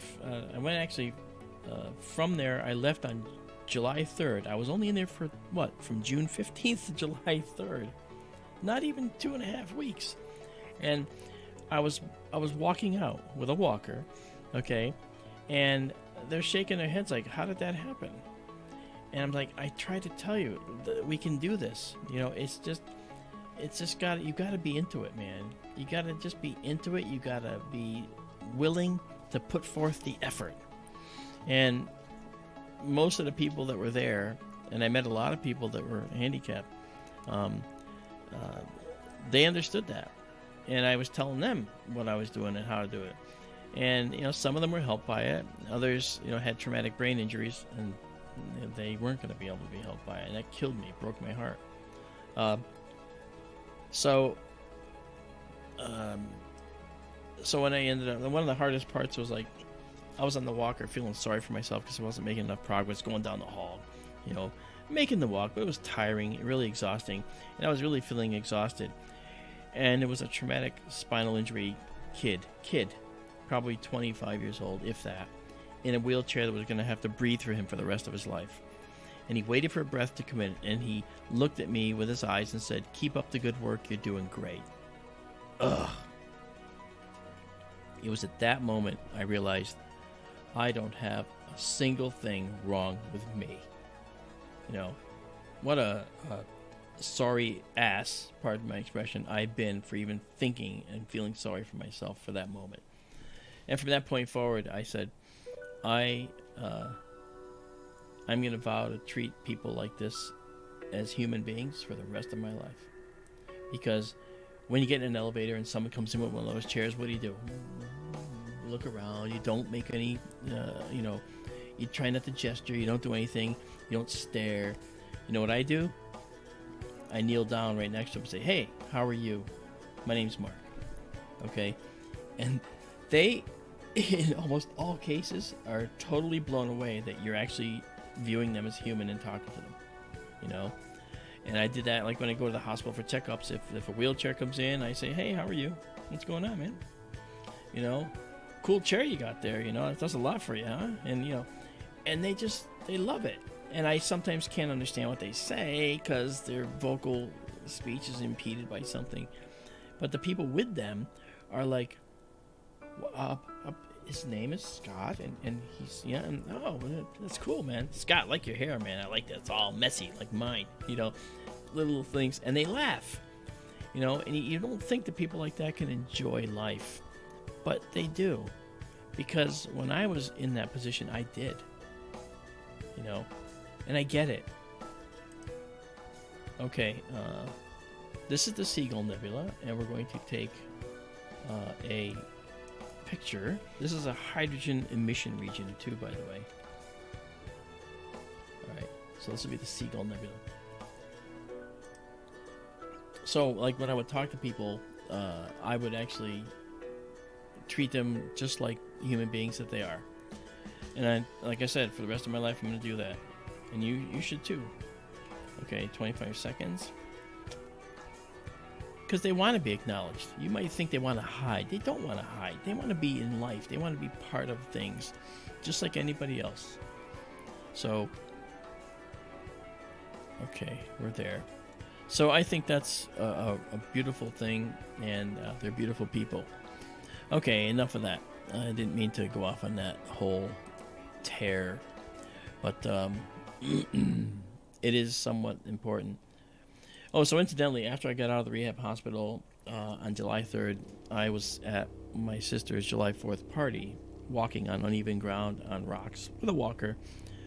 I was home 3 days. I ditched the walker because I knew that to get my balance back, I have to make the brain think that you're in danger. And I told people at the hospital that, and they're like, oh no. You go, yeah, real. So I put the walker aside, and the distance to the bathroom from where I was sleeping on the ground floor of the house, well, this is beautiful, by the way, this is the Seagull Nebula, was about 10 feet. That 10 feet might have been 10 miles. I was walking, trying to get my brain to remember how to walk right without a walker. And as I was walking to the bathroom, I could feel the adrenaline. My brain was thinking, oh no, you're gonna fall, you're gonna fall, oh god, don't fall, oh you're gonna fall, oh you're gonna fall. And that is what the brain needs to be jump started into repair mode. Okay, and so that made the brain say, I don't like this, I have to find a way around this, because the brain is engineered evolutionarily to protect the organism. Try putting your finger in a flame. What happens? You pull it away. You're not doing that consciously. Your autonomous systems are doing that. It's pulling it away. So I am saying this because the autonomous reflex actions built into your systems will kick in. And so if you're about to fall, your brain goes into overdrive to find a way to keep from falling. So every step was a retraining of the brain. And it didn't take more than probably another 3 or 4 days before I could walk more comfortably to the bathroom. And when the nurse came out to visit and take me for a walk around my property, she was very, very upset that I wanted to walk down the gravel driveway. Oh no, that's uneven ground. We have to walk only on grass, and I have to hold your arm. I said, no, you can't hold my arm. My brain has to think that there's danger, and then it will heal itself very quickly. She was unhappy. She let me do it. She was nervous as hell. She said I was like one of the worst patients. But I walked down the driveway and back again, down a hill on gravel and then back again. A mindless thing for now that we're healthy, right? But if you're not healthy, then that's a problem. So, but what does that point out? That points out that you really need to train yourself, and I mean, I hate to say it, but take risks. And honestly, there's no reason you have to take true risks. You can actually make it better, and easier for yourself. All right. Well, anyway, the Seagull Nebula is looking pretty here. We've stacked 8 of them so far. There you see the head of the seagull right here. And it's an interesting blend because this is a emission reflection nebula. So I actually should actually change the description. So it's a emission and a bit of a reflection nebula. Okay.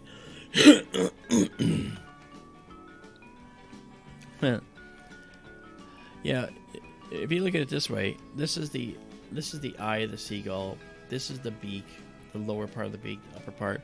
Its head is turned toward you, and this is the front, the tail, and the wings. Okay, so that's really kind of, and the hair on the back of its head, you know, not hair, the feathers in the back of its head being kind of blown up by the wind. I mean, that's kind of what the impression is of this Seagull Nebula. See what I mean, Donald? Okay, so obviously, Fantasy saying, JSCO, do you own a telescope? Other than Nebula, a lot of this stuff you can also see on your own using a fairly cheap telescope. Well, that's true, and of course, JSCO says no, he doesn't own a telescope. All right.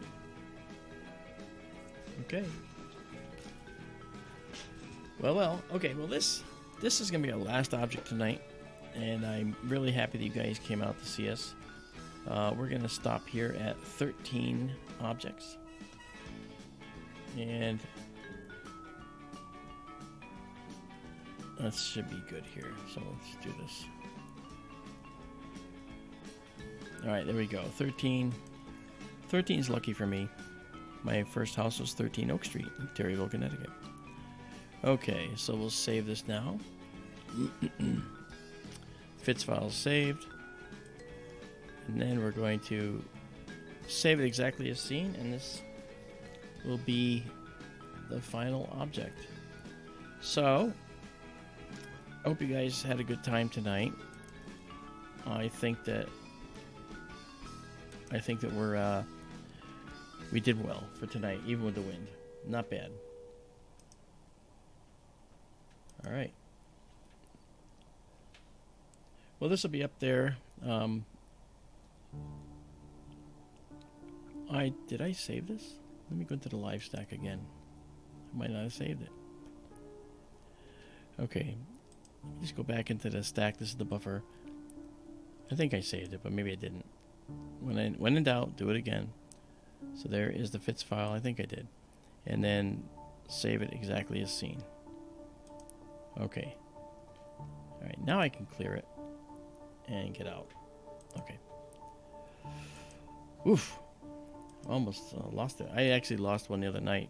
Look at that. It's actually moving too, so we actually caught it without doing it. All right. Alrighty. I'm glad you guys enjoyed it. Thanks, Pragmagic. It's good to see all the new faces tonight. I'm really happy you guys chose to either message or be part of it tonight. It's great to come in. All this stuff will be up on the server within just a few minutes. In fact, this is probably already on its way up. Simone says, thank you for sharing your story. Okay, of course, bringing you closer to the universe is always a good thing. I appreciate your compliments. Thank you. So, you guys have a good night, and we will be back on another clear night. All right? So we'll see you later, and you guys enjoy the rest of your night. We'll see you later.